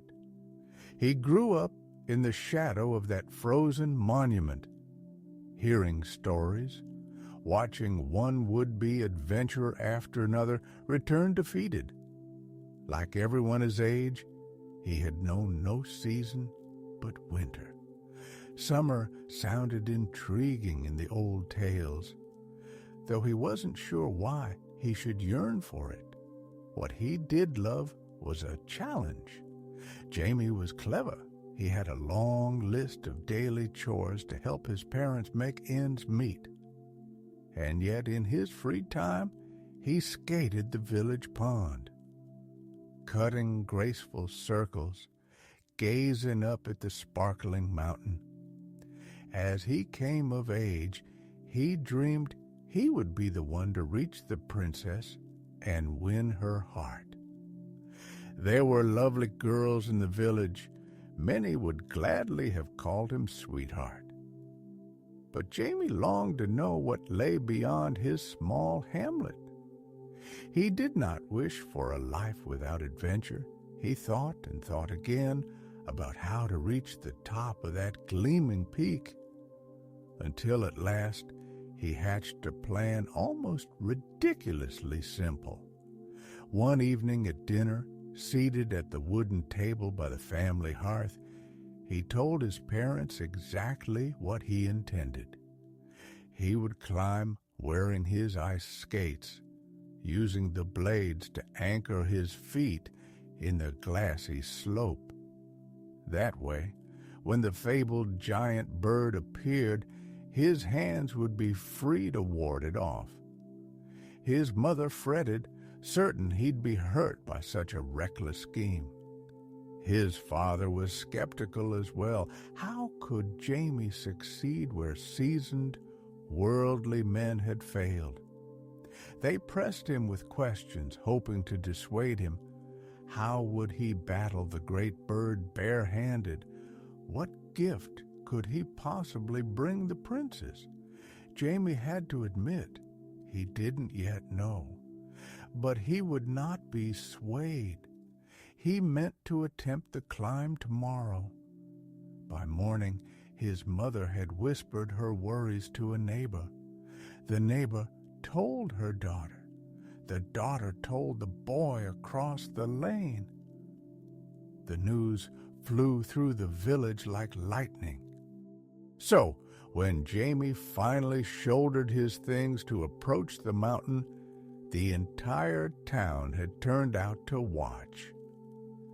He packed a small rucksack, a loaf of bread, a bottle of water, tied his skates together, and slung them over his shoulder. Ignoring all the stares, he lowered his head and walked, steady and resolute, toward that mysterious peak of ice. He would not be deterred by their doubts. Down the path he trudged, toward the base of the mountain. He breathed deeply to steady himself, ignoring the curious crowd trailing at a distance. The plan, he reminded himself, was simple. Use skates to climb. When the bird came, shield and swat with his hands, and gift or no gift, reach the castle and the princess. That was the whole strategy, nothing more. The woods lay silent around him, glittering under their eternal blanket of snow. Each footfall sounded unusually loud in the stillness. Thud crunch, thud crunch. The rhythm calmed him. His mind eased into a quiet, focused state. And then he was there. A sheer wall of glistening ice rose abruptly before him, without a single visible handhold or foothold. Jamie knew the villagers were watching from the trees. He dropped his skates from his shoulder, set down the rucksack, and sat on a flat rock to trade boots for blades. He tucked the boots into his pack. He'd want them on the summit if he reached it. Then stood and faced his greatest obstacle head on. Strapping the rucksack on tight, he took a testing step. He lodged the point of his skate into the ice. He stepped up, set the other blade slightly above it. The slope was brutal, but just shallow enough that he could lean forward, palms on the surface for balance. Slowly, 1 foot above the other, he began to climb. Don't count time, don't count steps, just move, hoist, set, hoist, set. He forced himself into the slow pattern of ascent, eyes neither right nor left, and certainly not down. Soon, the cluster of villagers faded from his awareness. As he climbed, he sensed the change in light. He was rising out of the base's deep shadow. The winter sun, thin and cold, found the ice ahead. What a sight it was, simultaneously translucent and impenetrable. The mountain held 1,000 inner mirrors, throwing light back and back again. Unlike rock, this height glittered like faceted crystal. Higher still, and the brilliance grew blinding. Rays refracted and re-refracted within the slope, casting knives of light into his line of sight. But the brightness brought no warmth. If anything, the air grew colder, sharper. An icy breeze hissed around his head and shoulders, whistling without pause in his ears. He did not know how long he'd been climbing when another sound threaded the wind. A bird call, far off at first, then nearer, nearer. Jamie turned his face upward, squinting into the glare, trying to spot the source he knew must come, the infamous guardian. At first, only dazzling sun. Then, out of nowhere, a pair of unnaturally large wings blotted out the light. Relief at the shade lasted the length of a heartbeat. The white shape arrowed straight at him. and then upon him, a flurry of wintry feathers, a thunder of wings beating the air around his head. Jamie stabbed his skates deeper, braced, ducked behind his forearms. He swatted once, twice, but the creature had the advantage. One slip, one flinch, and he'd lose balance, skitter, and slide. Back to the bottom, like all the rest. The white wings hammered the air around him. Feathers hissed. Cold light shattered on ice. Jamie tightened his stance, skates bitten deep, then lifted his face into the storm. There above, two dark grasping talons hovered, testing distance. Without thinking, he threw both hands up, caught a leg in each palm, and held. The creature shrieked, indignant, furious, then heaved its chest and climbed. A spray of frost fanned across the slope. Needles of ice stung Jamie's cheeks. His skates tore free. His stomach dropped, and suddenly he was aloft. The white eagle poured all its strength into flight, hauling its troublesome burden skyward higher, higher, until the incline flattened to a shining plateau. Jamie's eyes were squeezed shut at first, then he dared a glance. The mountain's glassy skin rushed past beneath him. To the side, the world opened.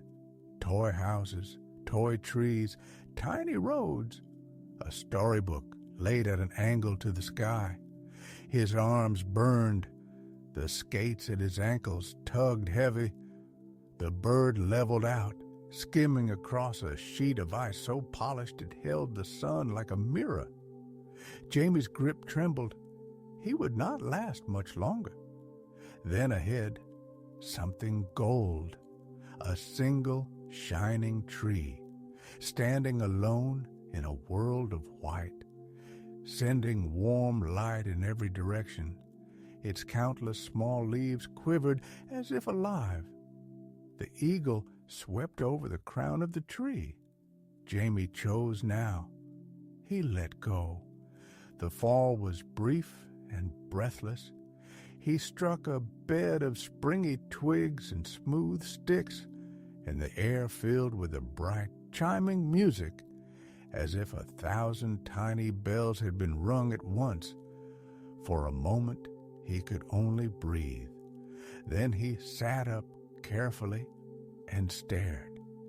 He was inside the largest bird's nest he had ever seen, roofed by the golden canopy above. At the nest's heart lay a glittering egg, not pale, not mottled, gold, so bright it seemed to hold sunlight in its shell. It was easily big enough to fill his rucksack. He reached, gingerly pressed a palm to its surface. Under his hand, it felt slick, rimed with frost, anchored to the nest by a collar of ice. He gave it the smallest push. The egg would not budge. He sat back on his heels and thought. Slowly, an idea warmed. From the rucksack, he drew his bottle of water, still faintly warm from being tucked inside his coat. He uncapped it and poured a careful ribbon around and over the egg. Patience. A bead. Then a thread. Then a veil of melt water. The ice shrank, cracked, slipped away. The golden shell emerged clean, gleaming. Jamie braced both hands and rocked. Once, twice. Free. A cry split the air. The white eagle, furious, wheeled back toward the tree. It stooped, talons outstretched. Jamie whipped a look around. No time, no weapon, only his loaf of bread. He shoved it upward into those grasping feet. The bird seized the loaf, squawked in raw triumph, and arrowed away with its prize, vanishing into the hard blue. Jamie exhaled, shaky with relief. He packed the egg into his rucksack, boots out, egg in, flap-buckled, traded skates for boots, slung the skates over his shoulder again, and carefully climbed down through the golden branches to the glassy ground. The summit spread before him, an endless white, so bright it washed the color from the world. Shielding his eyes, he scanned the horizon. There, a flash, then gone, then there again. Something was out there. Castle or no, it was the only other shape upon the peak. He set off. The rucksack pulled at his shoulders with the egg's warm weight. The cold gnawed. The glare pressed on his eyes. Time lost its edges. The sun slid lower, ambering the light, and the flashing point swelled into a structure larger with every step. At last, the castle from the village tales, a palace seemingly carved from the mountain itself. Towers and turrets speared skyward in massive, glittering forms, impossibly tall, impossibly delicate. It was a fortress of light, reflecting every color the sky could offer. As sunset gathered, the walls became a mirror of orange, pink, and gold. He reached the front and paused at a drawbridge already lowered, frozen into the moat. The moat itself had become a smooth, curving river of ice around the walls. Jamie crossed with care and stood before towering doors. This was the place in every story where he had no plan at all. So he did the simplest thing. He knocked. The sound rang through the glass castle, a quivering echo, as if it were the very first knock the doors had ever heard. It trembled along the halls, infinite and brittle at once. He waited and waited. Then slowly the door began to open, shivering as if it had forgotten how. At the base of the massive slab, pushing with all her might, stood a young lady, a plain white dress, a heavy cloak, a fuzzy blue muffler, and implausible but practical woolly earmuffs. She peered up at Jamie in astonishment, opened her mouth, closed it, drew a breath, and very directly asked who exactly he was. Jamie blinked. This was not how he'd pictured a rescue beginning. Haltingly, he said he came from the village below, and if she was willing, he'd like to rescue her. Saying it out loud felt a little silly.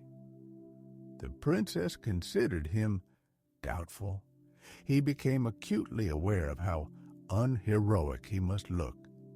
A pair of skates and a scuffed rucksack and nothing else. Then he brightened. "I brought you something," he said. "Something special. May I bring it in?" Her eyes flickered with interest.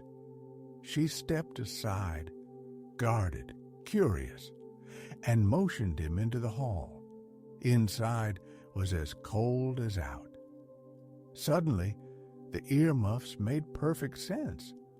Before he could present the gift, she straightened and introduced herself. "I'm Leona." Jamie bowed, awkward and sincere, and gave his name. "So then, Jamie," she said, a small smile escaping despite herself, "what have you brought me?" He slid the rucksack from his shoulder, opened it, and very carefully lifted the golden egg into the light. Leona's eyes widened. She took it gently, turned it this way and that. Jamie told the whole unlikely tale. The ascent, the attack, the golden tree, the nest, the trick with the bread. When he finished, she nodded, somber. She had often seen the white eagles circling the heights. She suspected it was the animal form of the sorcerer who cursed them. Her father, she said softly, had left long ago to seek the man and beg release, and never returned. She had remained here, not knowing how time moved, never aging. Jamie murmured that he was sorry truly, but Leona's attention had gone to the egg in her hands. "Jamie," she said quietly, "the egg is getting warmer." As they watched, the shell seemed to brighten from within, the smooth gold shifting, almost alive. Unsure, Leona set it in the center of the flagstones and stepped back. The glow grew brighter, richer, until the whole hall was suffused with golden light. Leona tugged off her muffler. "It's warm," she said, startled. Jamie realized heat was blooming against his own skin. A thread of water traced down a pillar, then another, then many. A hushed patter filled the hall. The castle was melting. Without a word, they shoved the doors wide and hurried out across the frozen moat into the open air, turning back just in time to see the impossible. From the castle's heart, the ice sagged and slid. A bright spear of light shot upward into the twilight, hissing like a geyser, or like fire given wings. The center caved with a low, rolling rumble. Slabs crashed into the moat in exploding sheets. Something rose from the ruin, fiery orange and red. A great bird, wheeling above the shattered crown.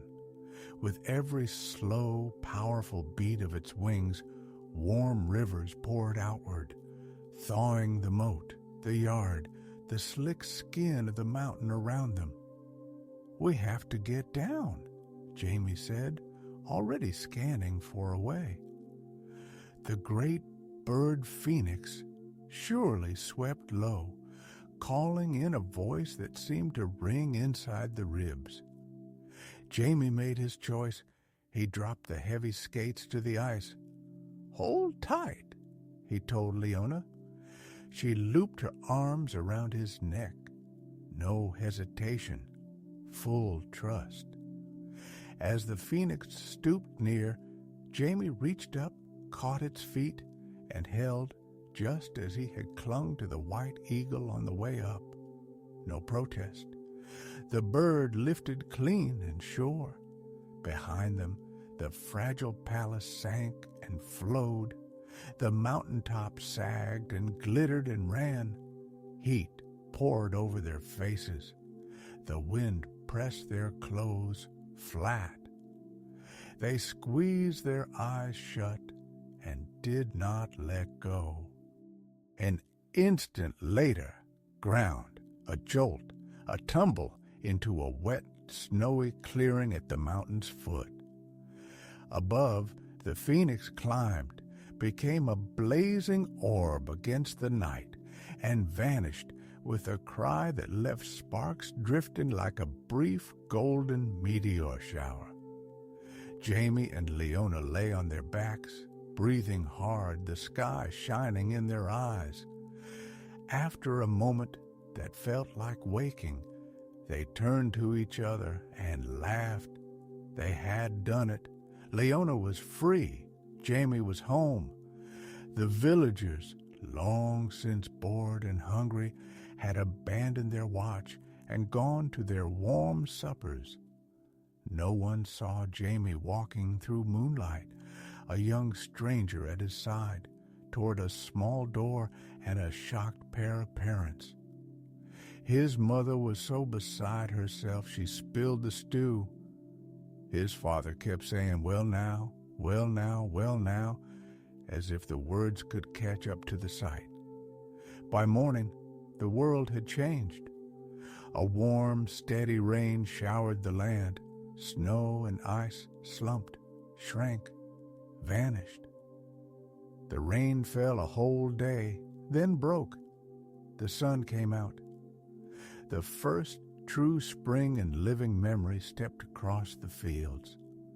People stood and wept and laughed in the streets.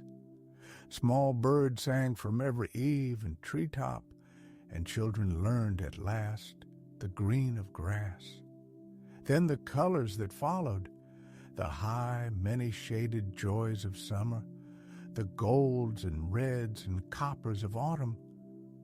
Prosperity returned, slowly at first, then like a tide, and in a season measured not by frost but by flowers.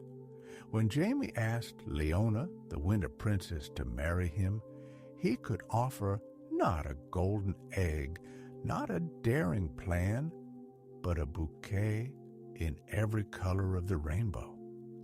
They were married beneath a sky that finally remembered how to be blue.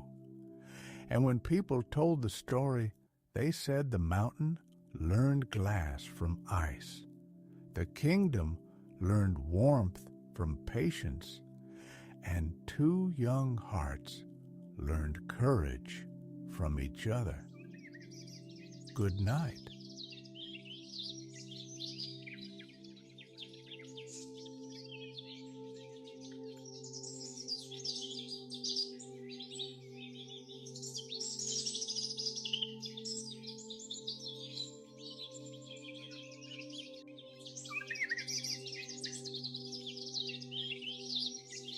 Fairy Forest.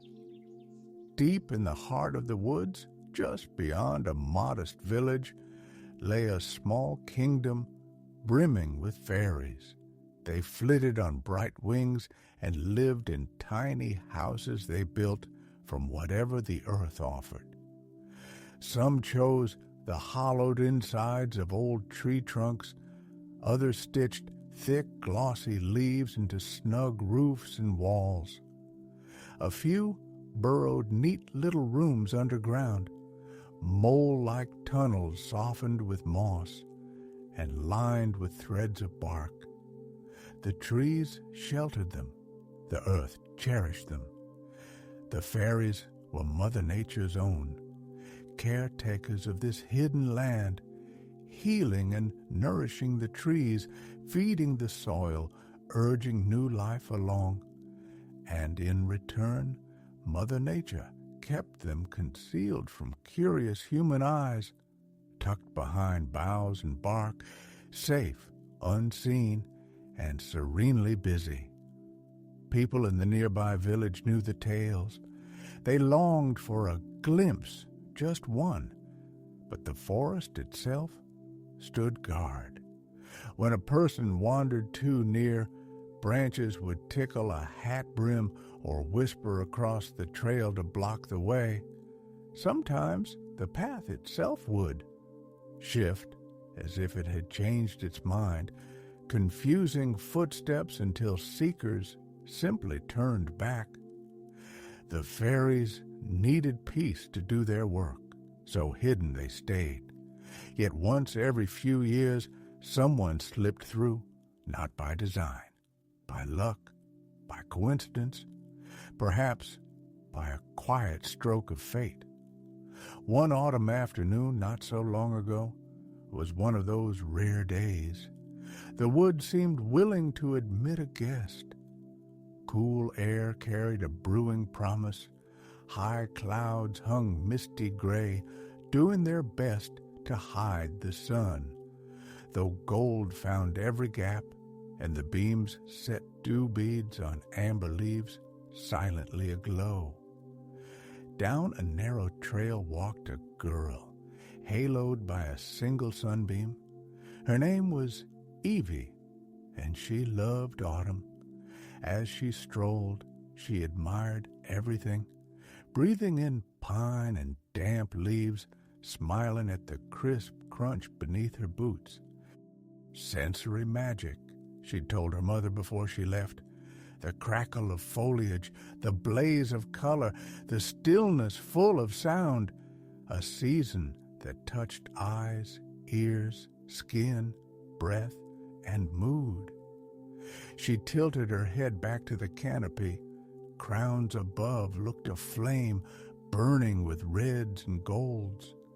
Gray sky or not, the trees still shone with sunshine's memory. She hardly noticed where she walked. Beauty tugged her gaze up and kept it there. The trees felt her warmth, her quiet love, and, sensing a gentle heart, they let her continue even as she neared the forest's secret. No branch coyly tripped her, no playful twig swiped her hat. The trees simply allowed her to pass as if parting a curtain for a welcomed guest. Lost in wonder, Evie barely glanced at the trail. She didn't see the moment it curved left, didn't see the turf change beneath her. Grass and fallen leaves gave way to something else, to stone. The crunching stopped. A soft tapping echoed. Boot on cobble. She looked down. The dirt track, tucked in its green border, had vanished. In its place lay a cobblestone walk, neatly set and faintly shining where light pooled.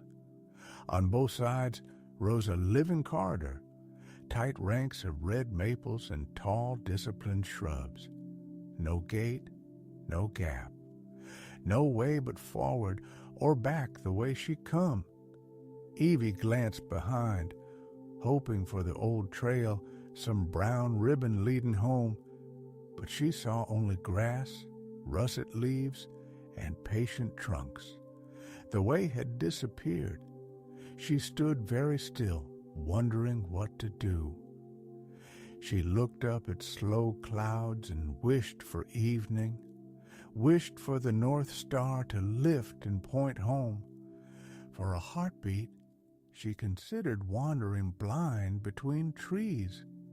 But something inside her stilled that thought. It felt like a firm, kind finger indicating the cobbles beneath her feet. A quiet voice saying, "Follow the path." Excitement fluttered in her chest. The thrill of the unknown thrummed there. In that moment, the wider world fell quiet. The shining path remained, and the bright possibility of adventure. So Evie walked on. She watched her boots skim the glistening stones. Careful, quiet steps, yet she was not afraid. Curiosity walked at her side. A light, steady happiness kept pace. Then she paused. Faint scuttling sounded ahead, like tiny feet pattering across the stone. A mouse? A squirrel? She held her breath. Too light for pause, too deliberate. Could it be magic? Evie didn't really believe in magic anymore. When she was little, she'd sworn a garden gnome winked at her. Once she'd taken a dragonfly for a fairy. But after she turned 12, such wonders thinned into stories. She told herself the world was ordinary, tidy, unenchanted. Yet here, under hush and maple flame, she looked down at a tiny green person, no bigger than her finger, with fluttering wings, peering up with frank curiosity. Evie rubbed her eyes. This had to be a dream. She had walked these woods hundreds of times, never a cobblestone road, never a winged stranger. Surely, just imagination. She shut her eyes tight, willing her room to reappear. The cinnamon candle her mother liked, the soft blanket's weight, but the air held damp earth and resinous pine. The breeze carried cool and loam. She felt it all on her skin and knew when she opened her eyes she would still be here. She cracked one eye, then both. Shock tipped her backward. Her heel found a raised stone. She flailed, and something looped around her waist and caught her. A long, sinewy branch from a red maple held her fast, steadying her. Before she could speak, the tree set her gently upright and withdrew. In the next breath, it was simply a maple again, ordinary, still pretending innocence. "Thank you," she murmured, half embarrassed, wholly grateful. A twig bobbed as if to say, "No trouble." She felt like Alice, slipped into Wonderland by mistake, or invitation. Turning back to the path, she finally saw what had startled her before. A small company of winged folk hovered in the air, multicolored wings shimmering like stained glass. They were no bigger than her hand. They inclined their heads toward her, not fearful, not bold, inquisitive, as if she were the myth and they the ordinary ones. "Hello," Evie whispered, just to hear a human word in such a place. The fairies furrowed their brows, fascinated. Years had passed since anyone had reached their village. One fairy glanced up at the maples with a scolding look, as if to say, "How did you let a human through?" Others only smiled, bright with anticipation. They knew humans weren't meant to be here. Still, they trusted their guardians. If Evie had slipped past bark and leaf, she must be very clever, or very kind, maybe both.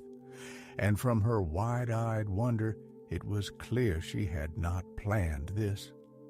Something had led her, and surely it must be for good. With small grins, they flew closer. Tiny hands curled around her fingers and the hem of her coat, tugging her gently along the cobbles. Their touch felt like thistledown and sunlight. Evie let herself be led. Surreal hardly covered it. So many small, determined hands urging her forward, she could have brushed them off and turned back. She could have insisted on reason and roads, but she didn't. She followed. If she tried to retrace her steps, she might get lost. And if she was honest, she didn't want to go back. Not yet. She had just stepped into a world of fairies and moving trees. How could anyone walk away so soon, especially when the fairies clearly wanted her to stay a little longer? The farther they went, the clearer the path's end became. 2 small willow trees stood ahead, closing the maple corridor. Their soft, curved branches and bright green leaves hung like a curtain, hiding whatever lay beyond. Even the air seemed to hush there, as if listening for a password she didn't know. Evie hesitated. So far, fairies and trees that moved. What next? Boggarts? Trolls? A wandering wizard? Or something gentler, stranger, kinder? She didn't have to wonder long. Sensing her nearness, the willows stirred. Their leaves drew aside, parting in sequined light to reveal something straight from a fairy tale. Outside, back in Evie's world, autumn ruled. Pumpkin spice rode the air. Gold leaves quilted the earth. A faint cool threaded every shadow. But beyond the willow curtain, it felt like summer. As she stepped through, the air warmed along her skin. Heat spread, pleasant and drowsy.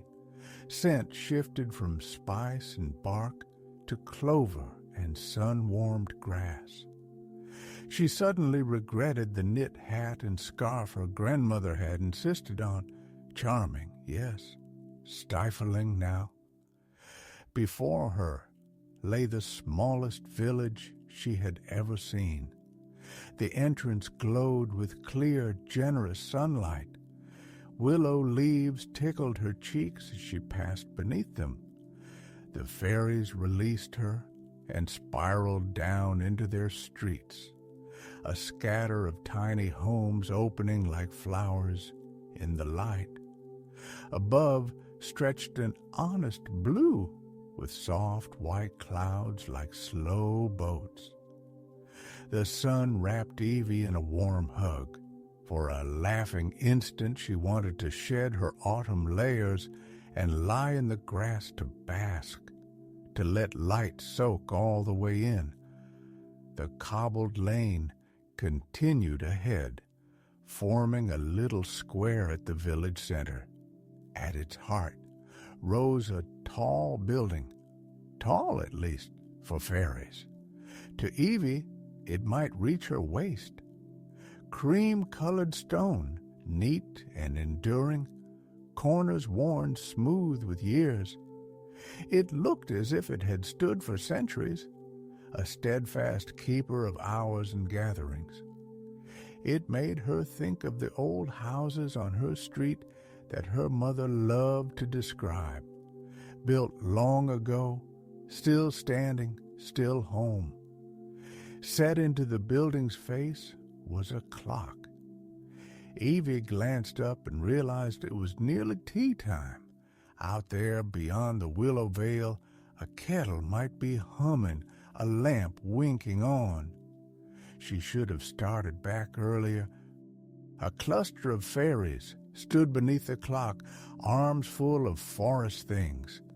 Acorns, orange leaves, slim twigs, curls of birch bark.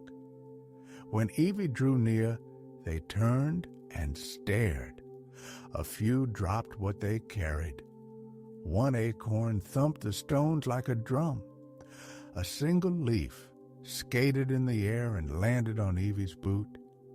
She didn't dare go farther in, worried she might step on something precious. From where she stood, she studied the houses lining the lane, intricately made from natural materials. One was woven from sturdy leaves and twigs. At first, she thought it a tidy leaf pile, until a tiny head peeped out of an opening and blinked at her. Not a pile at all, a home with the faintest thread smoke curling from a nutshell chimney. She was still marveling when a fairy drifted up to her face. This one stood apart from the rest, a long yellow silk dress, glossy brown hair falling like water, wings larger than the others, tinted to match her gown. Her face was delicate, bright, both childlike and ancient. Eva smiled as the fairy came near. "Hello," said the fairy, clear as bells, warm as sunlight on a kitchen floor. Eva gaped. For no good reason she hadn't expected them to speak, perhaps because they'd tugged her here instead of simply asking. "Welcome to our home," the fairy said kindly. "I suppose you're here for a reason, or perhaps the trees decided it was time you visited." She tilted her head, waiting, as if the woods themselves had sent a note of introduction tied to Evie's sleeve. Words tangled for a moment. Then Evie managed softly, "I don't know how I got here. I'm so sorry to interrupt." She glanced at the clock again. "I really should go. I'll be late getting back." The fairy nodded, still smiling. understanding threaded through her voice. If the trees deemed your visit necessary today, they may deem it necessary another day when there's more time. The promise felt like a ribbon tied gently around Evie's wrist. 2 fairies fluttered to Evie's side, sparkling in the sun, a faint haze like fairy dust trailing their wings. After a last lingering look at the magical village, the clock's quiet face, the pebble-bright doors, the leaf-roofed chimneys, Evie turned and let them guide her out. They moved in a companionable silence, which suited her. Awe filled every corner. She didn't trust her voice not to tremble or spill 100 questions at once. They rose through willow shade, slipped between obedient maples, and reached the place where cobble kissed grass. By the time Boot met earth again, a blessed tiredness pooled in her shoulders and thighs. She waved goodbye, a small, grateful flutter of fingers, and the fairies dipped in reply. Then Evie wandered home along the familiar leaf-strewn way, head completely in the clouds. The day replayed in drifting scenes as she walked, a sunbeam on amber leaves, a maple saving arm, stained glass wings, a clock the size of a storybook. It all felt impossible, and yet some part of her felt steadier than before, as if a question she hadn't known she was asking had been answered with a smile. When her mother asked how she'd spent the afternoon, Evie didn't quite know what to say. The plainest truth felt unbelievable. The safe version felt too small.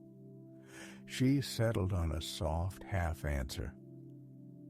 I went a bit farther than usual, and let the rest glow quietly inside her. After dinner, she soaked in a warm bath, washing the forest from her hair, freeing twigs and moss from her curls, letting heat untie the little knots in her calves. Steam blurred the mirror like a low cloud. Somewhere a faucet dripped in an easy, sleepy rhythm. She pulled on pajamas and slipped into bed. Outside, the sun had gone. A glistening full moon kept a gentle watch over rooftops and hedges. Evie laid her head on the pillow, and at last her tired mind stitched the day together like a quilter, laying bright patches in a circle and tacking them with small certain stitches.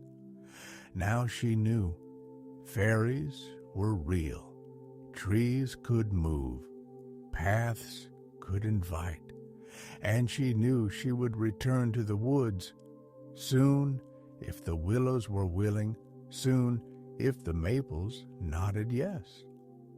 She switched off the lamp, closed her eyes. She was certain she would dream of moving trees and saving branches, of tiny glittering people with beautiful wings, of leaf-lit houses and clocks that kept both hours and hush. She took a few slow breaths. The room slipped further away. The forest slipped closer. And she drifted and drifted and fell fast asleep.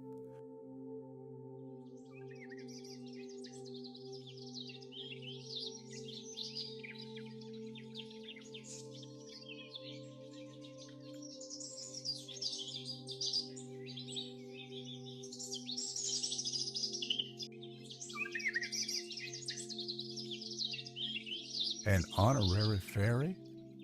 Morning found Evie softly, slowly waking. Bright bands of sunlight slipped through the gap in her curtains. A golden alarm clock laid across the floorboards. She turned in the sheets. A muffled yawn vanished into her pillow.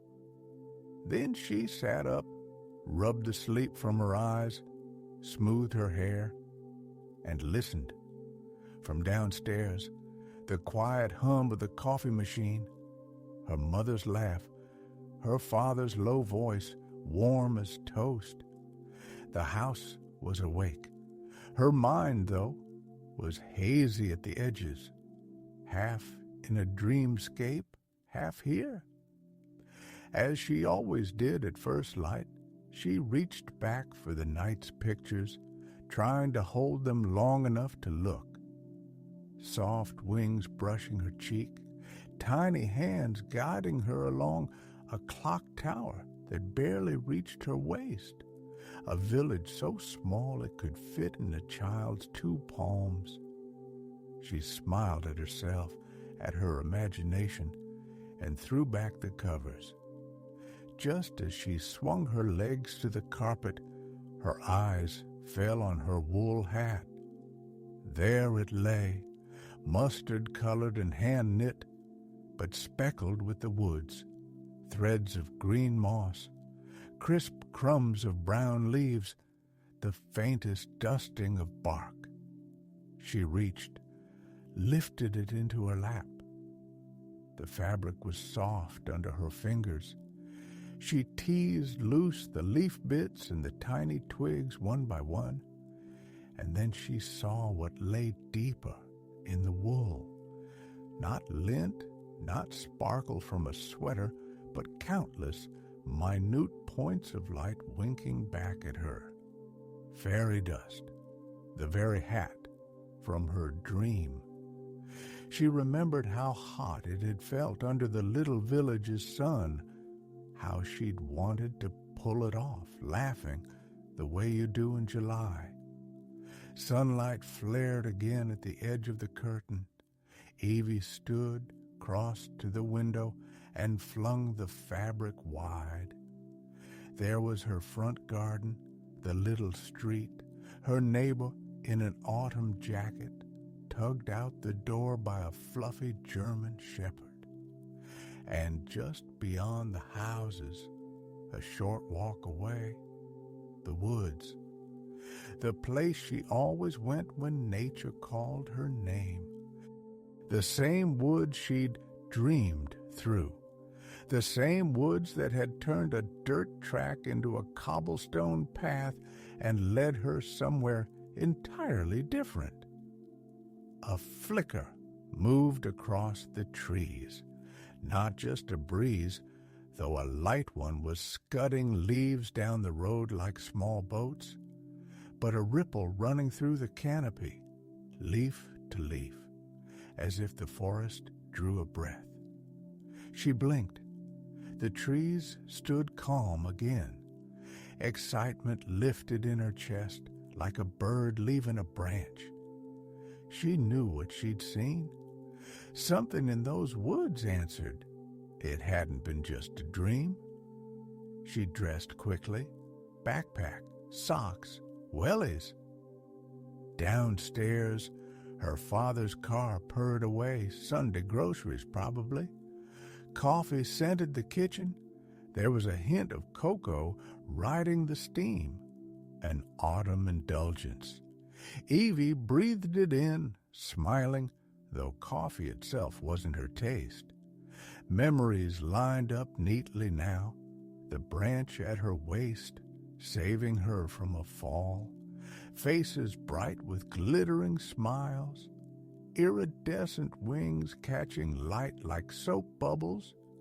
Hope and excitement crowded her ribs until she had to move. "Morning," she told her mother, kissed her cheek, and set to packing. Granola bars, an apple, a second apple. Why not? A bottle of water, a little notebook, a stub of pencil, just in case. Backpack zipped, door closed, pavement underfoot. Outside, the same gentle breeze she'd seen from the window found her as if it had been waiting all morning to say, "Well then?" It brushed her cheeks, tugged a few hairs from under her hat and nudged at her shoulders in the direction she was already walking. Yes, she thought, answering the imagined question. I'm going to see the fairies. Sunday lay quiet over the street. Her bootsteps, her careful bites of apple crunch, were the only sounds. Behind windows, she passed small, perfect scenes. Families at breakfast, orange juice glowing, someone pouring coffee. Elsewhere, a couple on the sofa, early program murmuring, blankets like capes. Sunday gave people permission to be quiet. Above her, the sky was a rinsed light blue. A few clouds idled along, and the sun, bright and beckoning, sent its rays like pointing fingers toward the trees. The fairies, she whispered around a swallow of apple. They're real. And then she didn't speak at all. The woods opened. She stepped under the first boughs, and the smell of rain rose to meet her. It had drizzled earlier. Now the earth breathed 10 times deeper. Wet bark darkened to chocolate. Lichens brightened. Every leaf wore a clear bead on its edge. The forest was so alive it felt like the world had been polished. Yesterday she had loved the woods. Today she felt almost of them. Part of the spongy moss seam on a trunk, part of the crimson leaf spinning on its way down, part of the cool, damp earth filling her lungs. The familiar dirt path lay where it always did.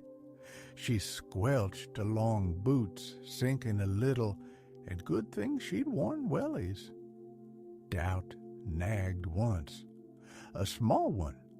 What if yesterday was a kindness extended once and done? What if that other world existed only for a blink and the blink had passed? Hope answered, steady and bright. Keep walking. So she did. Minutes stretched, became long and elastic, and then abruptly the ground changed. She felt it first, then she looked. Mud to stone, brown to cobble, the path she knew to the path she remembered. In the small clearing ahead, color moved like a living bouquet. A crowd of fairies, and without meaning to, Evie laughed out loud. She had found them again. At the front hovered the fairy from yesterday, the one in her dreams last night. Today, with her glossy hair braided long down her back, the yellow dress was the same, as if someone had cut a bright strip of sunshine and sewn it to fit. As she flew, the edges of her transparent wings flashed a fine, shimmering gold. Eva stepped forward, paused. She didn't know the fairy's name. They hadn't even traded introductions. The golden fairy came close enough that Evie could feel the soft push of her wings. "The trees have allowed you to enter again," she said, voice warm, amused. With every beat, the air changed. Heat pooled like a July evening. Summer threaded through autumn. The fairy smiled as if she'd heard the thought, and her eyes, a clear, piercing blue, brightened. "Introductions, then," she said. "I am Marigold, Queen of the Guardian Fairies." She waited, brows lifted, inviting. Evie caught herself. "I'm Evie," she said. "I'm human." Behind Marigold, faces leaned in, curious, kind, cautious. For years, fairies and humans had kept to their separate worlds. Fairies mending and tending, humans hurrying and hoping, neither quite knowing. Marigold remembered other meetings long ago, few but bright, and how the humans who stumbled through had brought laughter and love with them. She studied. Evie saw the open way she stood, the shine in her eyes. Good, Marigold thought. Good. Decision made. The queen nodded and clapped her hands, once clear as a bell. We have much to do today, she said. You're welcome to help if you like. She turned and shooed the open-mouthed crowd behind her. Back to it, everyone! Instantly the clearing blossomed into motion. Fairies spinning, lifting, gathering leaves, twigs, baskets, looped cords, tiny tools. Evie stood, not quite sure where to put her hands, not sure what anyone was doing, and yet utterly enchanted watching them do it. One fairy drifted over eyes as wide and deep as the ocean, wings tinted a delicate teal. They caught the light and sent it back the color of shallow water. Would you help me collect twigs for a home? The fairy asked, soft, a little shy. Evie nodded at once and followed to the far side of the clearing. They didn't talk much, just the music of wings, the rustle of leaves, the tiny pad of feet on stone. Evie decided she would make sense of everything later. For now, be useful, be kind, be present. When her hands were full of twigs, the teal-winged fairy led her past the tall clock, past knots of working fairies, deeper into the small plot of land the village occupied. It was a happy town done in nature's hand. Exactly the sort of place, Evie thought, she'd like to live one day. Two squirrels bustled by with a wooden trolley, giving lifts to tired fairies whose bundles were too heavy to fly with. She passed homes beautifully made, leaf walls ribbed with twig rafters, stone cottages mortared with clay, doorways cut clean in nutshells. An open-air cafe steamed gently over a tidy fire. Tiny glass jars gleamed with fresh water on the tables. A little clay shop wore a sign out front in neat strokes. Tea and coffee. Coffee, Evie whispered, delighted. How on earth? They reached a tidy store of materials. Evie laid her twigs beside a pebble and clay house and let the moment wash over her. Humans didn't know fairies existed. Fairies, clearly, knew plenty about humans, and when they wished, how to slip into their world and bring back a few useful notions. The teal fairy glanced up, read her thought, and grinned, cheeky as sunlight on water. They tugged on a loop of glittering white string Evie hadn't noticed until now and began to wrap the twigs. The thread brightened as it worked, tiny sunbeams pooling along its length, and then right before her eyes, the string melted into nothing. Yet the twigs stayed joined as if soldered by light. Magic, plain as day. Evie laughed, a bright, brief sound. For hours she helped, gathering acorns, leaves, conkers, twigs, even tiny stones she might have overlooked yesterday. She watched the fairy break stones into flattish pieces and lay them as a table and chairs, watched them slit leaves and pleat them into curtains, watch them scoop out conkers to make shining brown bowls. When the clock in the square solemn and small struck 4, their little house was done. Evie's hands were leaf-smudged, her shoulders pleasantly tired, her heart very full. Marigold seemed to know the moment the day turned toward home. She fluttered over concerns long gone and thanked Evie for the afternoon. Then she led her back to the cobbled path.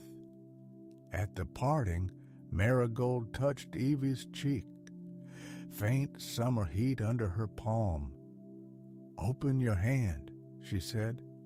A fairy with purple wings zipped close and dropped something into Evie's palm. Evie closed her fingers around it, didn't look yet, took one last lingering look at the village, the sun-yellow dress, the clock's kind face, smoke as thin as thread from a shell chimney, and turned toward the way through the trees. She walked all the way home with the gift warm in her hand. At her door, too curious to wait, she opened her fingers. It was only a twig, but along its smooth bark ran letters in glittering gold. Honorary guardian fairy, Evie pressed the twig to her heart and smiled. She carried it the rest of the day, set it down only to wash and change, then picked it up again and tucked it under her pillow. The moon climbed. Her eyes grew heavy. She made a wish, simple as a thread through a needle. Let me return to the forest. Let me return to the fairies. She settled into the blankets, closed her eyes, and sleep came quickly, soft as wings. That night she dreamed of glitter and of stones turning into tiny furniture, and under her pillow the twig glowed just a little. Somehow, even asleep Evie knew she would see the fairies again.